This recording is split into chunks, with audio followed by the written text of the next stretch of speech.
The day was Friday the 13th, but that probably doesn't mean anything.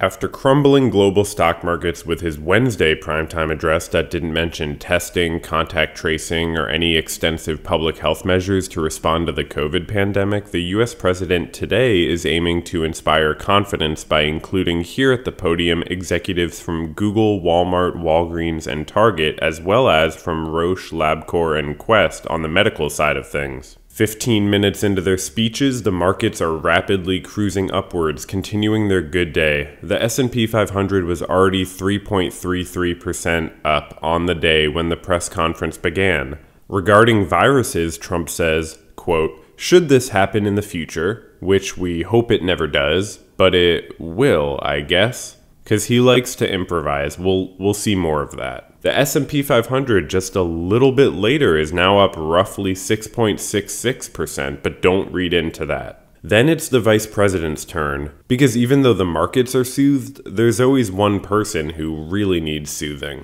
For this reason, a substantial portion of Pence's statement is directly addressed to Trump. From the podium, he says, quote, "After you tapped me to lead the White House Corona Task Force, Mr. President, you said this is all hands on deck." He goes on referring sometimes to the president in the third person and sometimes in the second person. In 42 sentences, the vice president refers to Trump a total of 31 times as either you or Mr. President or the president. The longest Pence goes without referring to Trump is 4 sentences when he's talking about the need to care about the risk COVID poses to our senior citizens. And even that paragraph, he starts with, quote, "It's important to remember that they were there for us when we were growing up, Mr. President." Which feels completely unnecessary and confusing until you realize his soothing role in relation to the bloated ego running the show. The S&P is up 8% when Trump hops back on the mic and takes questions. Regarding delaying making tests available by rejecting the WHO test and trying and failing to have CDC make their own, causing delay in rollout of testing, Trump says, "No, I don't take responsibility at all." A line that would become famous for how it says so directly what he normally just implies. He goes on to say, quote, "We were given rules and regulations from another time." He's been the president for a few years by this point, and pandemics are foreseeable, but he doesn't say why they waited until now to prepare. Though we'll see an attempt at an explanation in future press conferences when he'll say that, quote, "No one could have seen this coming," which is denial, but here in this first significant press conference, we see the groundwork laid for that denial through Trump's favorite lens, what he inherited. I'm a therapist, but I watched a majority of these press conferences because I wanted to understand the state of the country during this pandemic, not the psychology of the president. But since the man quite simply wears his heart on his sleeve, what I got instead was a look at how power insulates individuals from accountability and how an individual who lived their whole life with significant power and privilege, an individual who continuously failed upwards, how this man is able to wiggle his way out of any objective understanding of what's truly occurring. In this video, I'm condensing an enormous amount of notes that I recorded during these press conferences out of some weird interest. Being obsessive about this helped me in some way to understand my world and to process the experience of mass gaslighting that we all encounter every day when people in positions of authority lie or omit the relevant truth. I want to give an enormous thank you to the people supporting these videos on Patreon. There's not that many of you, but it really means a lot. And I hope everybody finds this exploration valuable and more significant than some orange man bad discourse.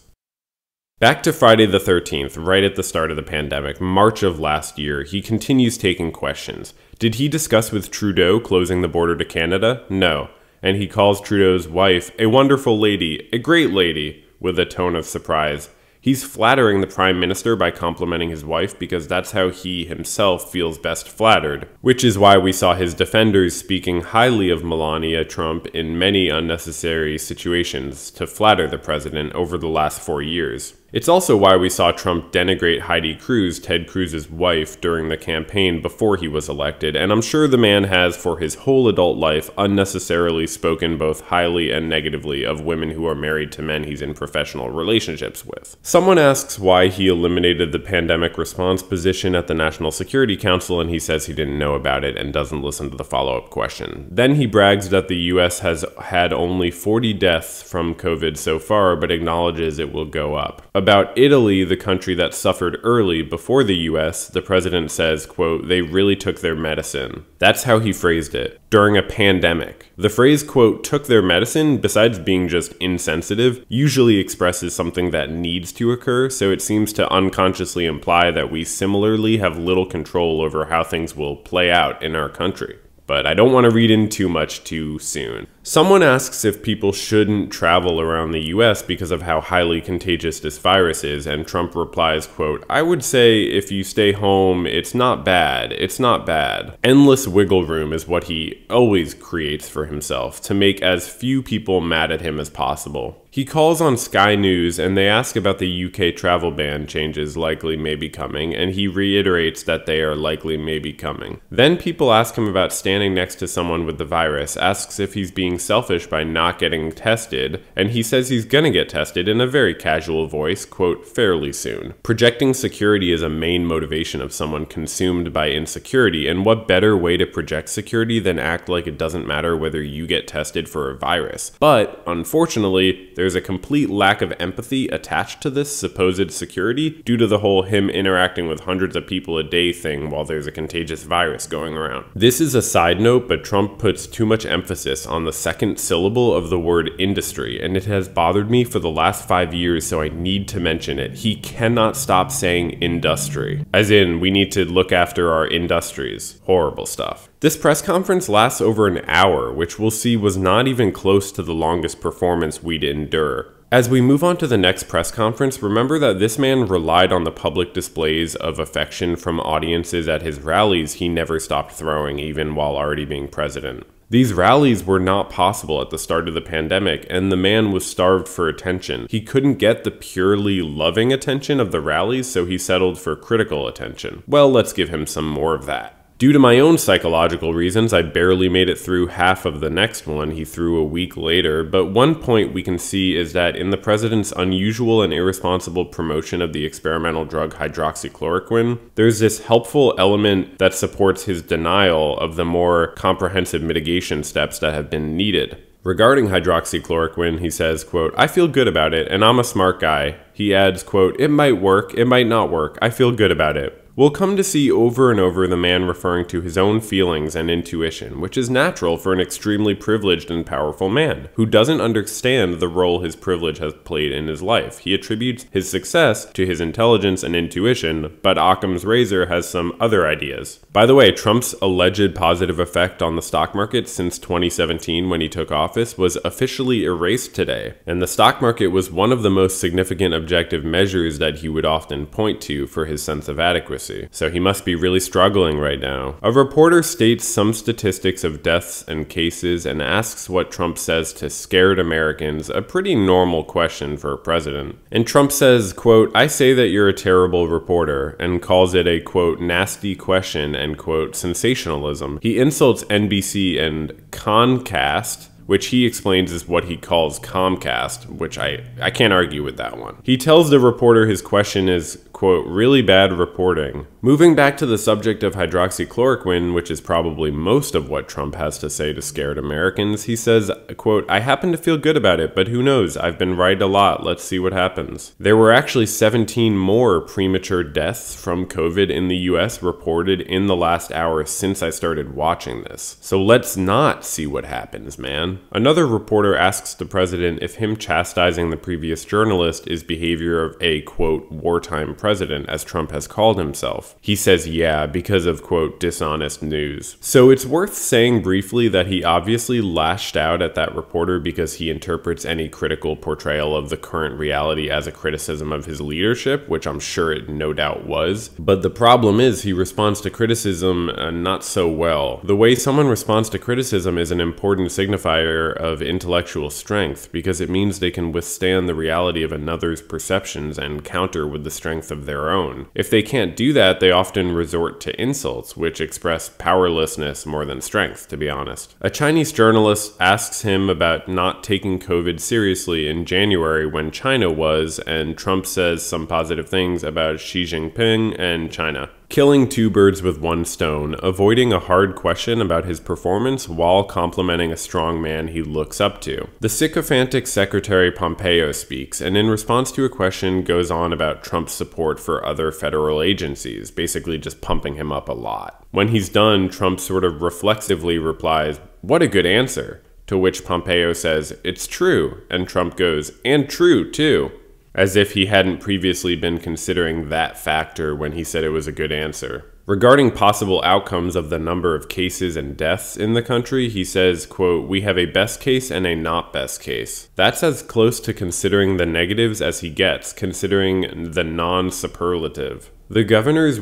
quote, "were very impressed with what we've done," he insists. And regarding the help of private industry, he says, quote, "We are literally being besieged in a beautiful way." Never before or since have I heard besieged used in a positive way. And this is where I physically needed a break for that day, so that's the end of our second press conference. We're just getting started here, okay? So feel free to pause the video, honestly. Go get some food or water or something. There is a lot coming up. And the next press conference is an absolute doozy of psychological flailing. We'll see that this makes a slight difference. The first two are actually on Fridays, and this one is on a Monday, 3 days after the previous one. Sometimes there's a different sort of mood. In the weekend in between the previous one and this one, Dr. Fauci did a little interview with Science Mag that reflected a less than harmonious relationship with the president. And, well, Fauci's not here today. At the first mention of Fauci, I noticed that Trump blinked, for what that's worth. Dr. Birx is here, though, and she explains a lot, before soon stating that she had a light fever over the weekend, at which point the president goes, "Whoa," and steps away, before acting like he was joking-ish. Dr. Birx says she got a test and was negative, and he goes, "Phew. Thank you for saying that." Trump is asked about the disruption of the economy and how long it might last, and he says he's, quote, "not thinking in months," meaning he didn't think it would last months or was acting like he didn't. If that had been a few weeks earlier and he was a different person, maybe I'd give him the benefit of the doubt, but at this point, 3 weeks into March, we knew we should be thinking in terms of months. He mentions people getting anxiety and depression and getting suicidal among the effects of the lockdown. This is something many cynical people have done this whole pandemic, use mental health as a pawn to advance their laissez-faire, let people die for money agenda, and I found it unsurprising and repulsive. My mental health absolutely got worse this pandemic, and I and many of my clients, friends, and family suffered with depression and anxiety as well as other struggles. This is the same point that needs to be made when people focus on mental health after a mass shooting, though, and I say this as a therapist, so I'm pretty sure I care about mental health. It's very important that we always keep people's mental health in mind, but as an end in itself, not as a means for a more harmful end, like keeping gun laws loose or keeping COVID regulations loose. Trump goes on to say, quote, "These 2 weeks have been an incredible learning experience." He's mentioned how much they've learned like 4 to 5 times already. He says, quote, "Great knowledge was gained" at one point before taking another question. Soon he says again, quote, "I think in the end we're going to be bigger, better, and stronger. We've learned a lot." His leadership is being questioned for lack of foresight, so stating that he's learned a lot doesn't comfort as much as he thinks, instead confirming how unprepared his administration was for a zoonotic coronavirus pandemic, which was actually a relatively predictable occurrence if you listen to public health experts and epidemiologists. A reporter asks why we need a $2 trillion bailout if Trump is thinking, quote, in weeks, not months, regarding COVID, and he says because the bailout being debated in Congress is a, quote, kick. It's a kick. Trump then takes a moment to himself to ask Dr. Birx a question. When will, quote, those angry people be almost sitting on each other's lap again? And he means the press. And he goes on to ask when they will no longer, quote, be so jealous of the reporters who get to be in the room, since only a limited number of press are allowed in now. So he's asking when we'll be back to normal, essentially, which is something he himself is being asked, but he is asking in a way that simultaneously insults the press as angry and jealous. Quite a strange way to frame the question, but Dr. Birx spins it as she responds about the importance of social distancing. Trump actually repeats the question, seeming to want to actually know from her whether the social distancing measures are temporary. Very strange. Dr. Birx responds, quote, it depends if there was a respiratory piece, and so on, and goes on, it's strange to see him look to an authority for once, but do it in this way, since if he actually cared, he would have asked in private and not put Dr. Birx on the spot out of nowhere, basically asking her to take responsibility for thinking in terms of months while he doesn't. Soon, the president continues on the theme of learning, saying, quote, "I'm a student, you're a student, we're all learning this together. I've learned a lot from a lot of smart people. It's their life's work." Soon, one of those people, Dr. Birx, goes to leave to go back to work, but gets called back for a question, and in her mostly great response about the sacrifices we're all making, at one point she makes a little unintentional verbal slip and speaks of Americans' selfishness. A little slip, probably signifying nothing. Someone asks where Dr. Fauci is. Trump says he was just with him at the task force meeting and then takes out a photo of Dr. Fauci holding a copy of today's newspaper. No, I'm just kidding. But he defends the solidity of their relationship. When asked if Dr. Fauci agrees with Trump's statement about the urgent need to cease to staying at home, Trump says, quote, "He doesn't not agree," which is quite confusing. Then Trump says, quote, "He fully understands that. He's a good man." Framing it in terms of whether Fauci understands paints Trump as the authority rather than the reality of Fauci being an experienced public health expert. Trump adds, "I like Dr. Fauci a lot, since to him an amorphous relationship is easier to talk about than a specific harmony or clash of ideas about a subject." A reporter asks who he's listening to regarding the economic downturn. Shocking no one, Trump says many people, but, quote, "Ultimately they all go into that computer," pointing to his head. Someone asks if there are things or words he regrets. Trump says in a wistful voice that no, he's a, quote, "forward thinker," and, quote, "I'm not interested in myself, I'm interested in the American people," though he does say that everybody has regrets, adding that the reporter too must. Having regrets and being a forward thinker are not mutually exclusive, obviously, and he's just avoiding taking accountability for his actions. Being asked if there are actions you regret and saying, "I'm not interested in myself, I'm interested in the American people," is insulting bullshit, since of course in reality the regrets would exist if he cared about other people. It's not like it's self-involved to have regrets. This is a common way people are defensive about reflecting on their past behavior by saying, "It's in the past." By doing this, people can avoid the question of what exactly it was that was in the past, what exactly they did, how exactly it went down, and how it may also even still be affecting the present. The last question today is, should the Florida governor have ordered businesses and public areas like beaches closed for a period of time to avoid COVID risk? Trump equivocates, saying, "The whole concept of the beach, it's an interesting issue," and praises the governor, and then he slowly ambles out of the room like either his suit is too tight or like he has some distant half-awareness of his failures. 2 days later, we get another show, and believe it or not, the president's approval rating on this day is 46%, his highest since taking office. The movement attaches for perceived protection to their totem daddy, just like in wartime. I get that it's not an exaggeration for him to relate the COVID response to a war due to the degree of adjustment required. But it's not a war in the competitive sense of winning and losing, no matter what he has said dozens of times about how we're going to, quote, "win." I would like to ask him what constitutes winning. So many more Americans have died prematurely from COVID than he promised us, so did we lose? Or is it that the COVID outbreak ending constitutes us winning? Well, no, because when a war ends, it's not like everybody just automatically wins. I wonder if we're winning more or less than we were on February 26th of last year when the US had 15 confirmed cases and the president said, quote, "When you have 15 people and the 15 within a couple of days is going to be down to close to zero, that's a pretty good job we've done." Man. Do Trump fans ever compare a statement like that with the over 60,000 confirmed cases in the US a month later and the 869 deaths? Or the 32 million confirmed cases and close to 600,000 premature deaths that we've suffered now a year later? What do his fans say? That it was good for him to keep us calm about it? That he didn't literally mean, quote, a couple of days, he meant a couple of years if we're lucky? That he wasn't lying to cover up, but that this was his expert's best insight at that time, it's just that the situation changed? That we can't be expecting him to tell the future? No, the sad truth is he lied or was unacceptably negligently wrong, and there's no accountability in this country.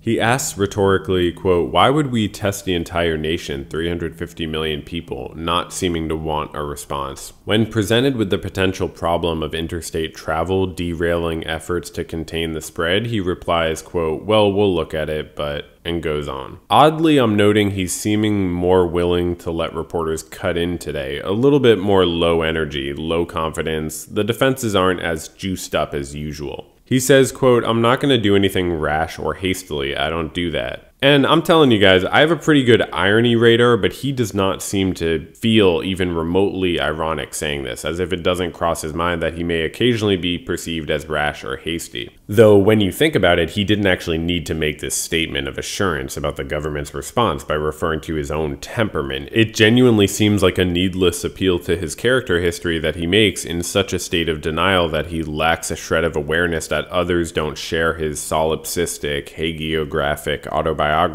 Okay, he left, and it's not interesting after that, so let's go to the next one. A few days later, we get our third Friday show, where the president demonstrates he's in a more feisty mood on Fridays. By this point, the US passed 100,000 confirmed cases and 1,500 premature deaths from COVID. It's notable that after his administration's longtime historically corrupt decrease in press conference frequency, the president does them almost daily now, like an absent father stepping back in during a time of crisis. He's criticizing the governors of Washington and Michigan, Democrats, for quote, chirping or, quote, complaining or not being, quote, appreciative. He says, quote, I want them to be appreciative. I don't want them to say things that aren't true, equating appreciation to the truth when it refers to his own performance. I want them to be appreciative, he repeats. The Army Corps of Engineers, quote, are all there screaming, get it done, he says. He feels that these governors are hurting these engineers by not appreciating the federal government. He says, quote, because we have done a job the likes of which we've never seen. Then Trump casually says that he tells Pence not to call these heretic governors since he wouldn't, but Pence is just that great of a guy, or considers it his job, I guess. Trump goes on about how the virus is all anyone's talking about, but he says this in a way that isn't quite griping about it since he says it, quote, probably should be this way. Someone asks if we could be inside for months, and Trump says, quote, I hope not, then speaks about how empty Fifth Avenue was yesterday. Someone asks him in a very neutral way about the tension between getting people back to work and keeping them healthy, and Trump just says that those are the same thing to him, and he's pretty good at this stuff. That reminds me of Michael Scott saying he wouldn't steal bread to feed his family, but also his family wouldn't go hungry. Just total equivocation, total lack of ability to balance conflicting values. Someone asked a logical question again of what about interstate travel messing with his plan of regulating states differently based on current extent of their outbreak, and he says that's a good point, essentially. The same question got the same response 2 days ago. It was and is quite a good question, and in my opinion, we should have restricted interstate travel for a period of time to stop transmission. It seems extremely obvious and straightforward. Soon, he says surprisingly, quote, the media has really been pretty fair, in a sort of heart-to-heart with the room. When people ask about Trump's view of someone's policy on something, he usually responds mostly by talking about his feelings about the person in general and about their relationship, as we saw in a previous conference when he was asked about China taking COVID more seriously in January than the US, and he complimented Xi Jinping. Later, when he refers to help that the federal government is providing Washington state, he talks about his relationship with Governor Inslee, since the lack of appreciation is mutual and that's easier for him to focus on. Regarding ventilator availability, he says, quote, I think we're in great shape. I hope that's the case. I hope we have leftovers. And then, since no one really cares about his hopes, the reporter repeats the question and Trump says, quote, don't be a cutie pie. He's basically acting like the idea of everyone getting a ventilator who needs one is a ridiculous proposition, or the question is too biased towards the pro-ventilator position. I can recognize very well that it is true that he's in a quite difficult position here, being responsible for answering questions about uncertain issues, but he would be far more respectable and honest if he didn't strain so hard to present a false pretense of complete certainty, and if he was able to realize that his hopes were not reassuring to any major portion of the thinking public. Then he calls the reporter a wise guy. Not only is it not inspiring for the president during a pandemic to call reporters cutie pies and wise guys, it's extremely toxic power boy behavior that implies that others are flawed if they are criticizing him. His goals, he says, are life, safety, economy, in that order. This is nonsense, of course, and he's just saying that to lie.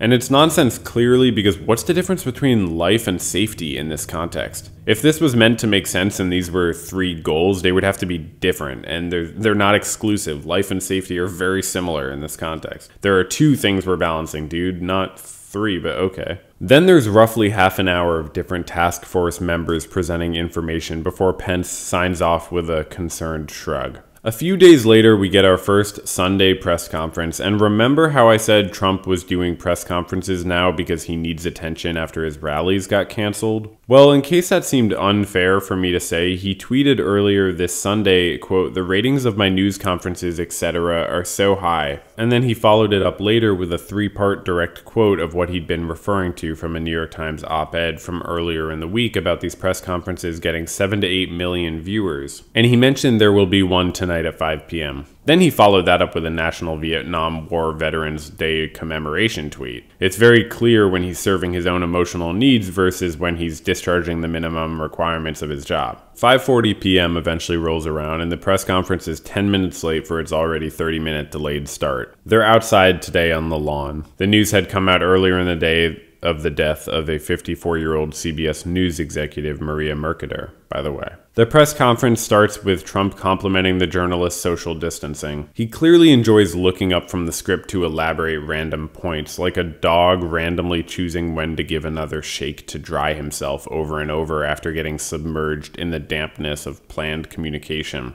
To a medical supply company CEO, he says, quote, "I hope I didn't get any of your clients in trouble." And then he adds, quote, "Maybe they are already in trouble," before returning to his script. All 3 or 4 of the company CEOs that have spoken so far in this press conference in the first 15 minutes have praised Trump's leadership, and that's quote unquote. The next one thanks the president, then FEMA and HHS, before using the L word, maybe in a conscious attempt to walk the line of praising the president by praising him last. The next one didn't even use the L word. Trump says, quote, "Many of the states are stocked up. Some of them don't admit it, certainly off script." The peak death rate is going to be in 2 weeks, he says falsely, adding, quote, "By June 1st, we will be well on our way to recovery," which did not turn out true, so it was false when it was said. We get this kind of mythologizing language from Trump when he says stuff like, quote, "Together we will defeat this invisible curse, this invisible enemy." Like, that's not helpful, but okay. The first 2 questions from reporters are whether he accepts Dr. Fauci's prediction of potential total cases and casualties, and also did Trump say medical supplies are being mishandled in New York, which he did. Trump says, quote, "I think it's maybe worse than hoarding," regarding that second question, which is an unsupported accusation aimed at asserting criminal liability on hospitals that aren't well stocked. He adds, quote, "We inherited a system that was broken," repeating a defense he's aired often, since his life experience has taught him the significance of what he inherits. He says we're trying to let only 100,000 to 200,000 people die prematurely in the US, not, quote, 2.2 million deaths and all that. About his previous statements about opening the country up by Easter, he says that, quote, "was just an aspiration." But that ignores the very real irresponsibility of publicly stating such an irresponsibly impossible aspiration, because it makes it seem like it's possible when he says it. He repeats, "We had an aspiration of Easter." So he's learned since then what others knew at the time. He calls on the sycophantic outlet OAN by name, and someone who I suppose is technically a reporter asks whether there's a link between his high television ratings for those briefings and the networks talking about not airing those briefings, meaning they ask him exactly about what he had been tweeting earlier, the idea that people are threatened by his high ratings. He says, quote, "Boy, that's a nice question. Thank you very much." He says he wants, quote, "our old life back," and that he doesn't care about ratings. He literally says, quote, "They don't matter to me." Keep in mind, he tweeted 5 hours earlier about how high his ratings were. If you view there to be significant use to the term gaslighting, as I do because I've witnessed and heard about the phenomenon many, many times, then you may understand that this is the textbook definition of gaslighting, because he's asserting something about his intention that is absurdly and verifiably false when you look at his own past behavior, and not even distant past, but just from that day. At one point, he says the media is pretty fair and, quote, "They should be fair because they should want this to end. This is about death," he correctly states. The reporter asks the next question. The cash payments to citizens are going to be taking 3 weeks, right? So what should people do about rent this week? Trump says he expects landlords to be understanding. Wow. Like his dad and him were, I'm sure. He is asked why he said to Hannity that governors are requesting equipment they don't need, and his response is, quote, "Why don't you people act a little more positive? It's always getcha. Be nice, be nice." Unsatisfied, the reporter pursues with the question, and Trump goes on to say, quote, "We're all on the same team." That reporter didn't get her second question. He says, quote, "That's not fair to the other reporters." By the way, he goes on to call on OAN for a second question later, so clearly the 2 questions rule is a principle he uses opportunistically. But all principles are used opportunistically to a morally cynical man in power. Someone asks if he can ensure that everyone who needs a ventilator will get one, which is the question he called a reporter a cutie pie earlier in the week for asking, but he responds differently this time. He says, quote, "We're very much prepared," and, quote, "We're very proud of the job we've done." He says, quote, 2.2 million people would have died, which is a point he emphasizes repeatedly, and that is if the government hadn't done anything in response to COVID. Comparing the government's response to doing nothing or close to nothing, I don't remember if those numbers were literally nothing or just like almost nothing, but comparing the government's response to that is equivalent to a cheating boyfriend saying, "Imagine if I never admitted it to you that I cheated on you. How bad that would have been. See, I'm a pretty good guy. You have no right to criticize me." Another reporter asks about his comments Friday about states having to be appreciative, and Trump interrupts with, "I didn't say that." The reporter says, "Those are direct quotes, sir." And Trump goes, quote, "Excuse me, are you ready? Ready. Take a look at what I said. I want them to be appreciative of me, okay? And then you cut it off because it's fake news CNN." He beams with what is an almost delusional degree of self-assurance. He goes on with, quote, "You know your statement is a lie. Your statement and your response and your answer is a lie. Because here's the story, you ready? I said I want you to be appreciative of me, and then you go on, and then I go on, and then you cut it off, but it says when you're not." Then the reporter cuts in and reads the quote. Trump defends that of course he doesn't call the, quote, failed presidential candidate Jay Inslee, the governor of Washington state. He says he gets Pence to call, and then he aggressively calls CNN fake news several times. Trump says June 1st, or, quote, maybe a little bit sooner than that, is the vague finish line. Keep in mind he's referring, of course, to June 1st of last year, at which point, as many experts predicted, we would come to have roughly 30,000 new cases of COVID confirmed in the US every single day, which was nothing compared to the 200,000 new confirmed cases every single day we had for some time this past winter.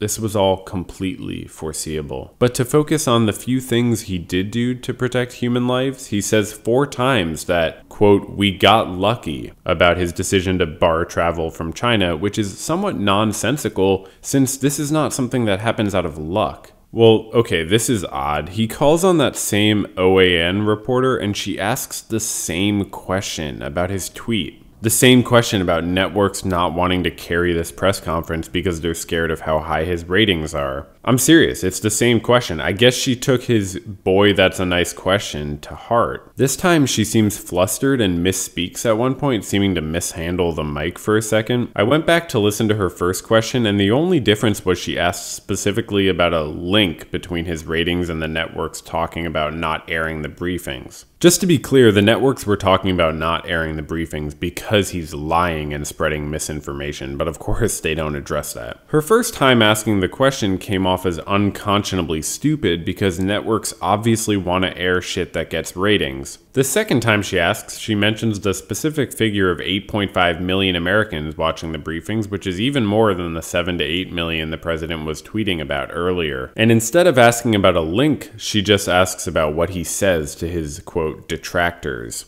Trump responds at length, at one point complimenting the doctors on the task force for working to solve epidemiological problems for their careers, adding, quote, "I'm not sure I'd love your life, but that's what you like, right? That's what they do. They fight disease." The idea of serving society by fulfilling socially necessary roles is beyond this big baby landlord prince. About the media, he vastly overstates the matter by saying, quote, "Their ratings are so high. If the ratings were low, they wouldn't be here. This man wouldn't be here here. In 100 years, you could bet your life that he would never be here with CNN and all their cameras. While this may seem like a fucking dumb thing to say about the press's presence at a presidential briefing during a pandemic, and it is, it's also a demonstration of the president's projection of his own focus on self-interest. He then insults the New York Times as, quote, not honest people, and goes on about being so busy that he doesn't know how The Bachelor ended. I'm serious, the president says that. He calls New York Times, quote, all the news that's not fit to print, in some absolutely genius wordplay.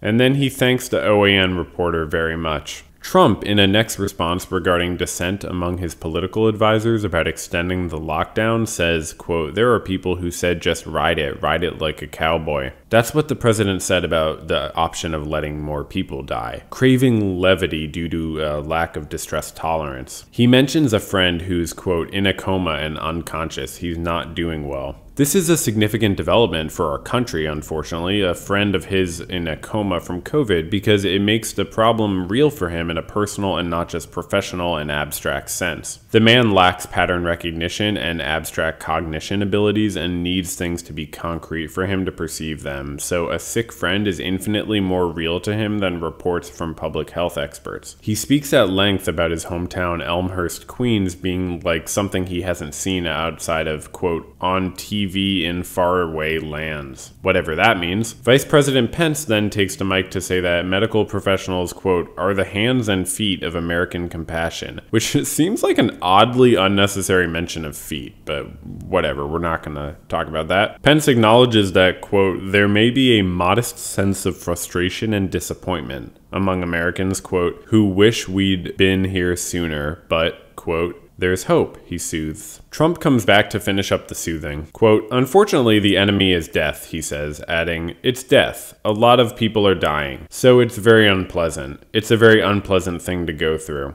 Yeah, dude, it is unpleasant. Stellar empathy, dear leader. But he says he thinks we're all doing a brilliant job. He closes with how proud he is to be our president in a burst of paternalism. Aw, thanks, Death Daddy. Day turns to night, night turns to day, and we have another Monday press conference to look at. Can Trump guarantee that everyone who wants a ventilator will be able to get one? He says he expects we'll have enough, showing he's getting less and less feisty about this extremely reasonable question. Soon he calls on the sycophantic OAN. The OAN person is no longer the reporter from yesterday who nervously asked the same question twice. They've now sent Chanel Rion, and she asks a question comparing deaths from COVID to deaths from abortion. Does Trump agree with states, quote, placing coronavirus victims above elective abortions, end quote? Wow, what an awful question, you might be thinking. We'll talk more in a bit about Chanel Rion and her saga with these press conferences. The president, smartly enough, doesn't directly respond to this horrible question. Next question, is he considering a nationwide stay-at-home order? He goes on at some point saying, quote, if we do that, we'll let you know.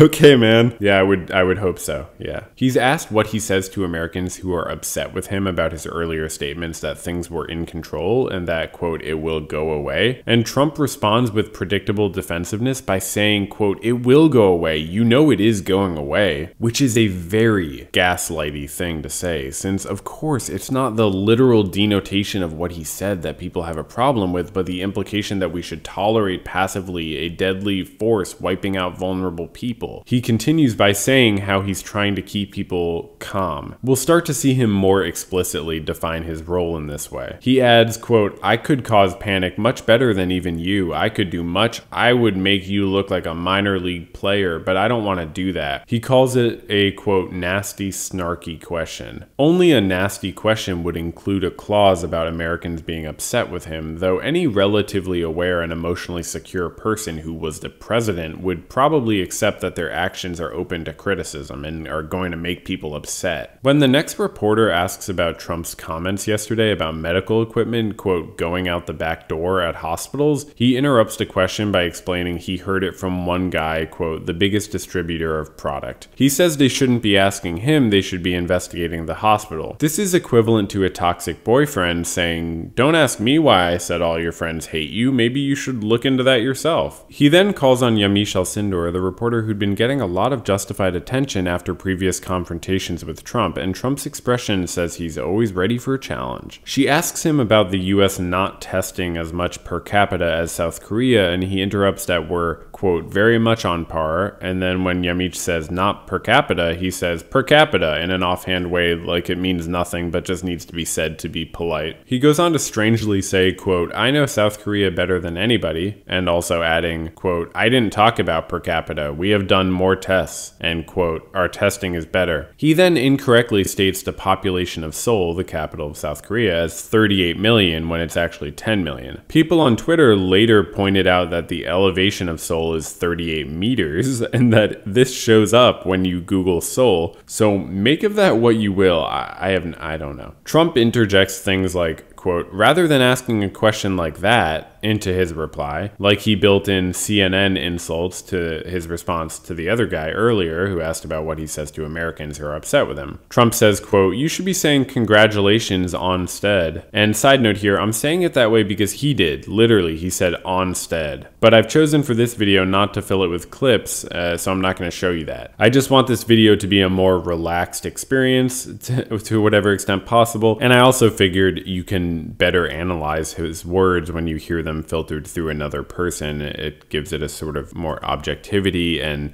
takes away the distractions of his clown show. Anyway, he says, quote, instead of asking a really snarky question, because I know exactly what you mean by that, he says, referencing some subtext, probably meaning, bitch, I go on Twitter, I know the comparisons to South Korea's COVID response are one of the very numerous things people are considering a fact that very legitimately criticizes me. Or that's how I would interpret. He immediately continues with spunk, saying, quote, you should be saying congratulations to the men and women who have done this job, who have inherited a broken testing system and to have made it great. That literally is not what congratulations are, though, and I've never heard someone misuse the word congratulations to mean gratitude or gratefulness. This guy doesn't understand interpersonal relationships. You can also see in that statement how if you extract the word testing, he's just talking about himself and the way he got elected and is trying to make what he perceives as a broken system he inherited great. Immediately, he goes on, quote, and if you don't say it, I'll say it. I want to congratulate all the people. You have done a fantastic job. His hands out, facing the press gaggle. Then he says, and we will see you all tomorrow, and he suddenly flips his hands into pointing his fingers with attitude. He says, thank you very much, and he's gone. That's how he ends it. Not sure he was as ready for a confrontation as he thought. The next day, we had our last press conference of March. When Trump is asked whether he urges Florida and other places to take the strict measures New York, New Jersey, and Connecticut have taken, he gives a half-hearted sure, and then twice says that those other states aren't having as much of a problem as New York. As if he's seeing the strict measures only as reactive and not proactive measures. Soon Trump says, quote, well, every day we get, and the word is exponential. He says this like someone just having learned the word. Quote, we are getting more and more and more, and now we have the new test that you saw yesterday. That's going to be rolled out, I think. He says, quote, it goes up and up and up, to explain what exponential means. Later, he speaks at length about how many people would have died if the US did nothing, which again seems like a strange and wrong bar to set. He says people, quote, would be dying on airplanes, there would be people dying in hotel lobbies, and goes on, in line with his normal love of unnecessarily gruesome detail. You may not have noticed that, but it's a very real quality this man has, an explicit and public fascination with morbidity. I don't necessarily think this means he's sadistic and enjoys the suffering of others. That's possible, but I think the more likely explanation is the suffering of others is so unreal to him his entire life because he's been sheltered and taught to lack empathy, so the most gruesome detail and explicit kind of suffering is required for him to even be interested and notice it. At one point, Dr. Birx uses the word logarithmic and Trump cocks his head like, give me a break, I just learned exponential. Then he takes the mic and says, quote, for whatever reason, New York got off to a late start about their mitigation response. And he says this with a brazen neglect of the fact that he could have single-handedly controlled the timing of New York's response by not downplaying the virus in January, February, and early March. About the 100,000 deaths minimum, he says he'll have to check, but, quote, I think we're doing better than that, and then expresses his empathic understanding that 100,000, quote, would be a lot of lives taking place over a relatively short period of time. Adding, quote, but think of what would have happened if we didn't do anything. Keep in mind, this is a direct quote. Who has ever used that expression, lives taking place, for dying? I guess he's misspeaking, but he's only misspeaking to such an absurd degree and landing on such a novel euphemism because of his denial of the premature death he's responsible for. But that phrasing is small potatoes compared to the well-done steak with ketchup he followed with that, quote, think of what would have happened if we didn't do anything. This in itself is a more fundamental wrongdoing of a statement. What a tragic farce for him to ask us to think about what would have happened if the US literally didn't react or respond to the virus at all. He says this in part because at this time, the end of March, the UK similarly was just coming around to a genuine response and had flirted with the disastrously flawed herd immunity perspective, which had been actually discussed and promoted by Boris Johnson a lot. So I assume Trump was considering himself a more responsible leader than Boris and priding himself on doing anything to respond to the pandemic. It likely is beyond his cognition that the US has a vast network of public health organizations and actual responsible adult professionals who would never have sat by while we didn't do anything. That was never an option. And as mentioned earlier, this is like not being faithful in a relationship and then saying to your partner, yeah, I cheated on you, but think about how bad it would have been if I didn't eventually tell you about it. Like, nice, man, you cleared that super low bar no one else acknowledged as relevant. I'm going to keep relating Trump to a toxic boyfriend, by the way, so I hope you're on board with that. The gaslighting is strong with this one, and it's important to recognize that a lot of his gaslighting is in a certain sense unintentional because he's in such deep denial himself, which, to be crystal clear, in absolutely no way justifies his behavior. Unintentional or intentional, it doesn't make a difference in every situation. Trump confides that he has a lot of friends and, quote, business people with great actually common sense. They said, why don't we ride it out? A lot of people have said, a lot of people thought about it, ride it out, don't do anything, just ride it out and think of it as the flu, but it's not the flu. This fucking guy, he's been comparing it to the flu for over a month from a position of more power than anyone in the world. He's been tweeting about how the flu killed more people than COVID had at the specific times of his tweets, and he's made numerous comments to the press to the same effect. He brings up his friend, his close friend who went into a coma, who he mentioned the other day. That's what it took for him to realize this was real, and unfortunately I'm sure this was true of many, many people who needed someone close to them to suffer with COVID before they perceived it as a real threat. He says again that a lot of people were asking that question regarding why not ride it out, and he says, quote, I was asking it also. But then he adds, quote, this is not to be ridden out. And then adds, quote, if you remember, they were looking at that concept. It's a concept, I guess, you know, it's a concept. If you don't mind death, a lot of death, but they were looking at that in the UK, remember? Which my response to that is, what, bro? Do you need a ride home? A concept of death? Are you okay? Did you take too much? Like, what's up? A reporter asks if Trump thinks Florida should issue a stay-at-home order and says the governor said he'd highly consider it if Trump said to. Trump bows out of that one. He doesn't want to make his dumbest supporters feel unfree by forcing them to exercise a sense of social responsibility. He didn't want to do this any more than Putin did, who at this time was over there letting the Moscow mayor do the labor. Pence steps in and says, quote, it's the posture of the task force that we're deferring to local leaders, like a real robo-politician. So Florida is deferring to the feds, who are deferring back, and all the elderly or otherwise vulnerable citizens are stuck in the middle in this impending crisis, with this house of cards of non-responsibility built over their heads. Trump steps back in to say they'd only exercise control if a state was obviously wrong, being unspecific, you know, obviously, so he gets this wiggle room. A reporter asks about his call with Putin regarding the oil price crisis at this time, and Trump says, quote, we're all going to get together because you don't want to lose an industry. Honestly, this whole industry thing, this is one way you can tell the guy's been surrounded by yes men his entire life. Has fucking no one really ever just looked at him and said, dude, you are pronouncing the word industry wrong? About the experimental and ultimately unhelpful treatment of hydroxychloroquine and azithromycin, he says, quote, I prevailed upon the FDA to get it approved. in those exact words, which is fucking weird, man. No one talks like that. Someone asks what the model of premature death would have looked like if we started social distancing earlier, an extremely necessary question. Trump responds by talking about his decision to close travel from China. Quote, "We were very early and smart. We were stopping the source. We were stopping the infection." And then he goes on to talk about stopping travel from Europe. A form of lying is when people don't reply to essential direct questions. Then he calls on the OAN reporter Chanel Rion we mentioned earlier, who's standing at the back of the room, and she asks when we'll know about hydroxychloroquine. Hydroxychloroquine is latched to with zeal by the political right because it serves as a talisman of security to people who don't otherwise have the motivation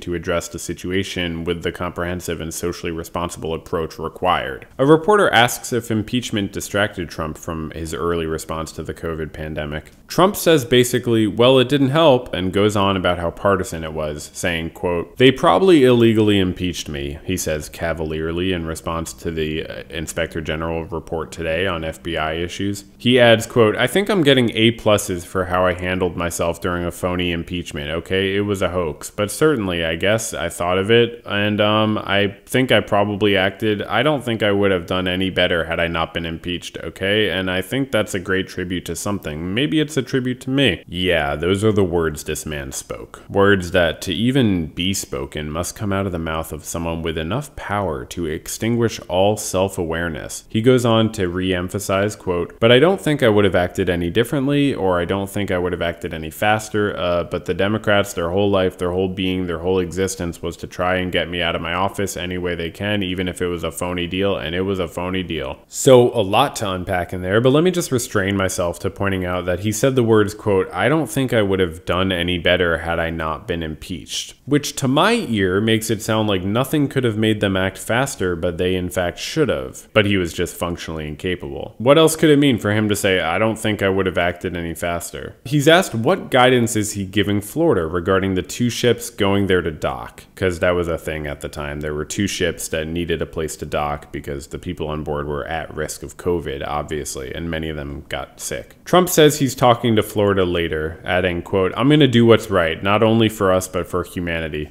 This is important for me to emphasize in this analysis of him. Even if people can be evil, I don't consider him evil. He might be, but I don't see it that way. I think he genuinely means this when he says this, just like he genuinely felt, for instance, he was doing something noble and good early in his tenure when he bombed Syria in response to their use of chemical weapons. I think in addition to his overall overwhelming need to be liked, he has a paternalistic desire to protect, and he is genuinely disgusted and fascinated, as mentioned earlier, by violence and depravity. I think it's important to see him as not in the same league as Putin, Erdogan, Xi, and Assad, etc. He's not a politician at heart, which is part of why these press conferences get 7 million viewers. He's not evil or certainly not good. He's simply not even consistently present on the ethical plane of existence. He just drifts in and out when opportune. And speaking of which, I know political parties are just political parties, but their platforms are substantially distinct and they represent significantly disparate approaches to life, and simply too numerous to count differences in perspectives. So let's take a quick detour for a second and look at this man's history with political party identification. He didn't register to vote until 1987, when he was 40 years old, when he registered as a Republican at the same time he published The Art of the Deal, probably thinking it fit the vibe. He changed to being an independent in 1999 and then changed to being a Democrat in 2001, which he remained for a whole 8 years before changing back to being a Republican in 2009, and according to one source I found, becoming an independent in 2011 before rejoining the GOP in 2012. Why did he switch to being a Republican in 2009 after 8 years of being a Democrat? Gosh, I hardly can guess. I wonder if it might have something to do with the Democrat who was occupying the White House, who Trump seemed to take a strong aversion to, and who Trump would spend much time publicly and baselessly accusing of being born in another country. Who knows, maybe it had nothing to do with Obama and just more to do with the financial collapse. Even though the financial collapse obviously started before Obama took office, Obama was the one in charge of, to some degree, regulating the financial and banking world in response to the crisis, obviously doing a terrible job and so on, but but that's not the point. A few years earlier in an interview with CNN in 2004, Trump had said, quote, "In many cases, I probably identify more as a Democrat," adding, quote, "It just seems that the economy does better under the Democrats than the Republicans. Now, it shouldn't be that way, but if you go back, I mean, it just seems that the economy does better under the Democrats, but certainly we had some very good economies under Democrats as well as Republicans, but we've had some pretty bad disasters under the Republicans." That was in 2004, and looking past the equivocation, in case there's meaning here, it's possible that he interpreted the 07-08 crisis as being a Democratic crisis and changed his feelings dramatically. During his campaign in 2015, he summed it up in a way his simplistic approach to truth probably considered clean, saying, quote, "I am a conservative person. I am by nature a conservative person. I never looked at putting a label on myself. I wasn't in politics, but if you look at my general attitudes in life, I would certainly have the more conservative label put on me." The dude has no idea what political ideology actually means. In 2000, he ran for president as candidate from the Reform Party and got some votes in California, and he very strongly considered a presidential run in 2012 before endorsing Mitt Romney, who would go on to be one of his best friends.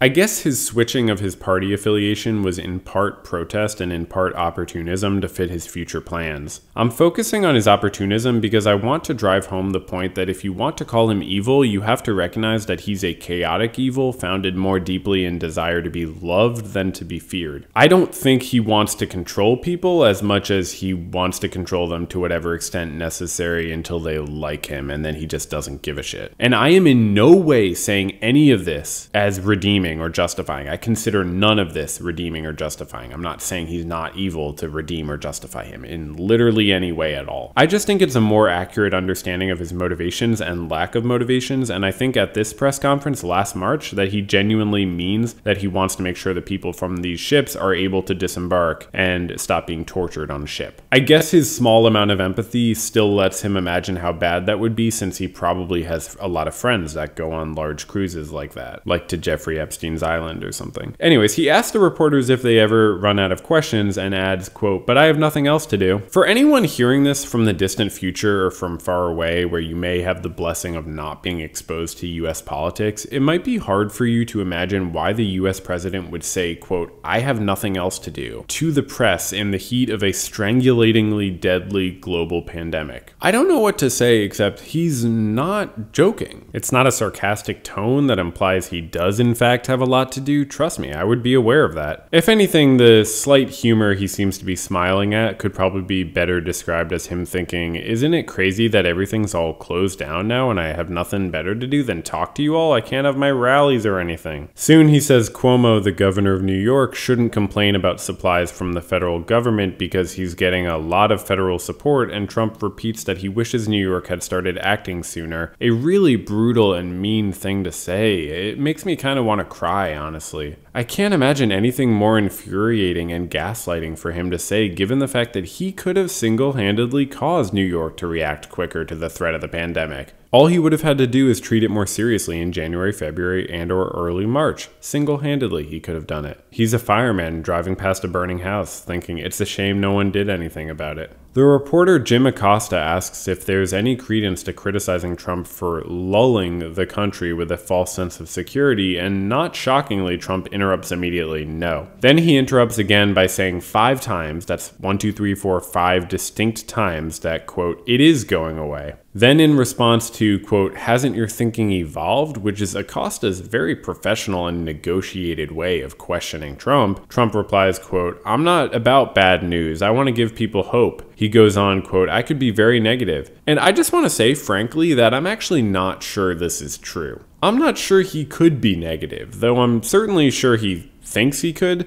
I don't think he could be negative because I think he lacks the distress tolerance to handle the emotions that would bring him, and he lacks the empathy to know how to respond to the emotions that breaking hard truths would bring out in other people. He goes on, quote, "I want to be positive. I don't want to be negative. I'm a positive person." Somebody said, "Oh, I wish he'd be more negative." They literally have this in one of the wonderful newspapers today. "I wish he'd be more negative." Well, this is really easy to be negative about. Okay, I'm not gonna lie. Sometimes this man makes me laugh, and that last line, "this is really easy to be negative about," gets a begrudging chuckle out of me. That's his likable side, I guess. He goes on, quote, "You know, I'm a cheerleader for the country." It was interesting to see this perspective go from sort of under the surface and implied earlier in the month to fully fleshed out and explicit at this point in the end of the month. And that's part of why I made this video chronological instead of just like sort of jumping around by theme. But a cheerleader, man, he sees his role as a cheerleader? No, sir, Commander-in-Chief. Cheerleading is not a primary part of your role, actually. He's asked whether he knew the pandemic would be this severe when he was saying what he was saying in January and February to downplay it. He says, quote, "I knew everything. I knew it could be horrible and I knew it could be maybe good." This is kind of misusing the idea of knowing something, though, isn't it? Since it's a different thing than believing, predicting, or hypothesizing. He says, quote, "We wish we could have killed it in China, but the virus is not technically alive, I would just want to say." But then he goes on, quote, "But it didn't happen." Yeah, no shit, it didn't happen that way in a globalized world. He says again that it would be easy to give the bad negative news. He adds, quote, "I want as few a number of people to die as possible," which is an extremely suspicious thing to even say because of how obvious and implied it should be. And he says, quote, "I think I've done a great job of mobilizing," which is basically him externalizing his defensiveness by asserting his own competence. But I would think saying "we've done a great job mobilizing" instead of "I" seems like politics 101 to me in this case, but he sort of figures that out eventually, and political awareness could never overpower his learned self-absorption. He then repeats that Pence has pulled an all-nighter to work, adding, quote, "I didn't even know you were that good of a manager, to be honest, Mike," as if that's a funny joke to make at a time like this. I mean, on some level it's funny, but honestly he didn't fully seem to be joking. Again, seriously. He goes on to say that the doctor's work, quote, "must be a depressing business," further elaborating on the insulting theme from 2 days earlier when he said to them, quote, "I'm not sure I'd love your life." He doesn't understand how they do a profession in public health, I assume because he can't understand people's devotions to causes greater than themselves. He then asks the press very earnestly, quote, "You people want to keep coming?" Like a caring partner. "Yeah, no dude, they can take a bit more." He adds, quote, "You people never get tired, and they're still good questions, actually." Daddy proud with the press corps. Yamiche Alcindor, the reporter from the confrontation during the previous press conference, asks if there was modeling done based on the option of a national lockdown or more severe state lockdowns. Literally the perfect question, which was asked but not answered earlier. Dr. Birx steps in and discusses the modeling process. Yamiche clarifies the question to whether the 100,000 model is based on all states locking down, and if not, why not tell the states to do that? Dr. Birx says, quote, 2 countries removed people from homes and put them in separate spaces. That also wasn't modeled. It could be modeled. Okay, Dr. Birx, that's not what we mean, okay? That's a straw man, a boogeyman. That's a straw boogeyman. Extreme argument, okay? It's really amazing how Alcindor waited 2 hours to ask a question, if I'm not mistaken, and then asks a question that's perfectly targeted to the most critical point of the day, a day when the White House task force announced the model they'd handpicked to make official. Yamiche repeats the question. No, the 100,000 model is, quote, everyone social distancing by 6 feet when they're outside, we learn. But, quote, there are different methods you get to that point, Dr. Birx says. And she says that Trump and Pence, quote, trust the American people, which is another way of saying they don't take responsibility. Trump goes on to say, quote, don't say I'm optimistic because I wouldn't want to do that. Yeah, that's how he phrased it, adding, quote, but I am optimistic. I am an optimistic person. What, dude? Literally what? He gives Alcindor a couple of follow-up questions, I think because he respects how much attention she's getting on social media, and then takes a final question. The question is about a potential second wave, so he speaks a bit and then hands it off to Dr. Fauci, saying that he'd hate for Dr. Fauci to tell him later, quote, I wish you'd have answered that question. That's kind of funny, because you almost imagine Trump actually feeling like a little shameful when Dr. Fauci would say something like that to him. Like, oh, I made daddy sad, even though I feel like he maybe is older than Fauci. I don't know, it doesn't matter. Then Trump takes another last question, probably wanting the last word. It's pretty funny that he takes another final question because he probably just didn't like the vibe that question ended this 2-hour press conference on. He's addicted to the attention. But the last question is about who signs off on the life and death decisions about ventilators, and he says Pence, him, FEMA, etc. And then he closes with that it's been an honor, and it ridiculously repeats there's a lot of interest in this whole global pandemic thing, and he'll see us tomorrow. In this next press conference, which was Thursday, April 2nd of last year, the president is asked about his comments that states should have started mitigation efforts earlier, and he's asked how they should have known to do that without federal guidance. He replies that they have experts, and he says that they were supposed to know the same way he was supposed to know to ban travel from China and Europe. Very defensive response. So he's saying he's not responsible for states having a slow start, basically not understanding how federal governments work. He focused on what he did do and didn't respond to the allegation that he could have easily done significantly more to help the states get an early start, like by expressing concern publicly about the virus in January, February, or early March. He calls on the OAN person Chanel Rion again, who's standing again in like an aisle, not getting a seat. We'll soon go into why this is, because yes, there's a story there. Anyway, she's his safe place to land on when the other reporters are stressing him out. She asks something to him and Kushner, who's here today, and Kushner speaks in his mealy-mouthed Daddy's Little Prince voice. He says some states are asking for things they don't need. He sees things similarly to his father-in-law in that he's saying a state's current low number of cases should weigh against its request to get a significant number of ventilators. I get that it's possible states and cities are making excessive requests, but it needs to be said that present numbers are not sufficient basis for determination of a state's needs. Then, regarding the federal ventilator stockpile, Cushy Boy says, and you may have heard this quote because it was all the news for the day, he said, quote, "The notion of the federal stockpile is it's supposed to be our stockpile. It's not supposed to be the state's stockpiles that they then use. So we're encouraging the states to make sure that they're assessing the needs, they're getting the data from their local us situations, and then trying to fill in with the supplies that we're giving them." So he's saying he thinks states are wrong to accuse the US of being out of ventilators and masks because it's the states that now have the masks. FEMA already distributed them, I believe he implied. So the cities need to get them from the states. He urges the governors, quote, "Have you looked within your state to make sure you haven't been able to find the resources?" Yeah, dude, I'm pretty sure they've probably checked within their states, man. Dr. Birx today is saying a number of states have over 10% of tests being confirmed positive, meaning they're spiking the logarithmic curve. Some have even 13% positive. And there's a really odd moment here, so I want to go into some detail about it. Directly before the president interrupts her from off to the side of the podium, she's saying, quote, "So you can see where that California and Washington are still steady, but we're watching very carefully because we see that you can go from this to this very quickly, and this should not be happening any longer in places if people are doing this social distancing, washing their hands, not getting together in large groups more than 10. At this point, Trump interjects that he calls the states with no curve flatliners, which I would think is a bad term for them, since isn't that a medical euphemism for when people die? But anyway, he goes on, quote, "It's hard to say the flatliners aren't doing a good job," and Dr. Birx, or as Trump calls her Deborah, immediately and dramatically says, "No, she didn't mean that," and adds, "Thank you, sir," in a confusing misunderstanding that does not get resolved anytime soon, by Trump then going on about what he, quote, thought she meant. He says, quote, "She was talking about one state and another is having a hard time and they're closely associated. But in my view, all she was saying was that they're excited about states that are doing a lot of testing and have no curve, i.e. low % of confirmed cases, and Washington and California were examples of states that were being watched in case the curve got steeper." This seems like she's saying the opposite of what Trump seems to think she said as he interrupts to diffuse a perceived admonishment towards people living in, quote, flatliners.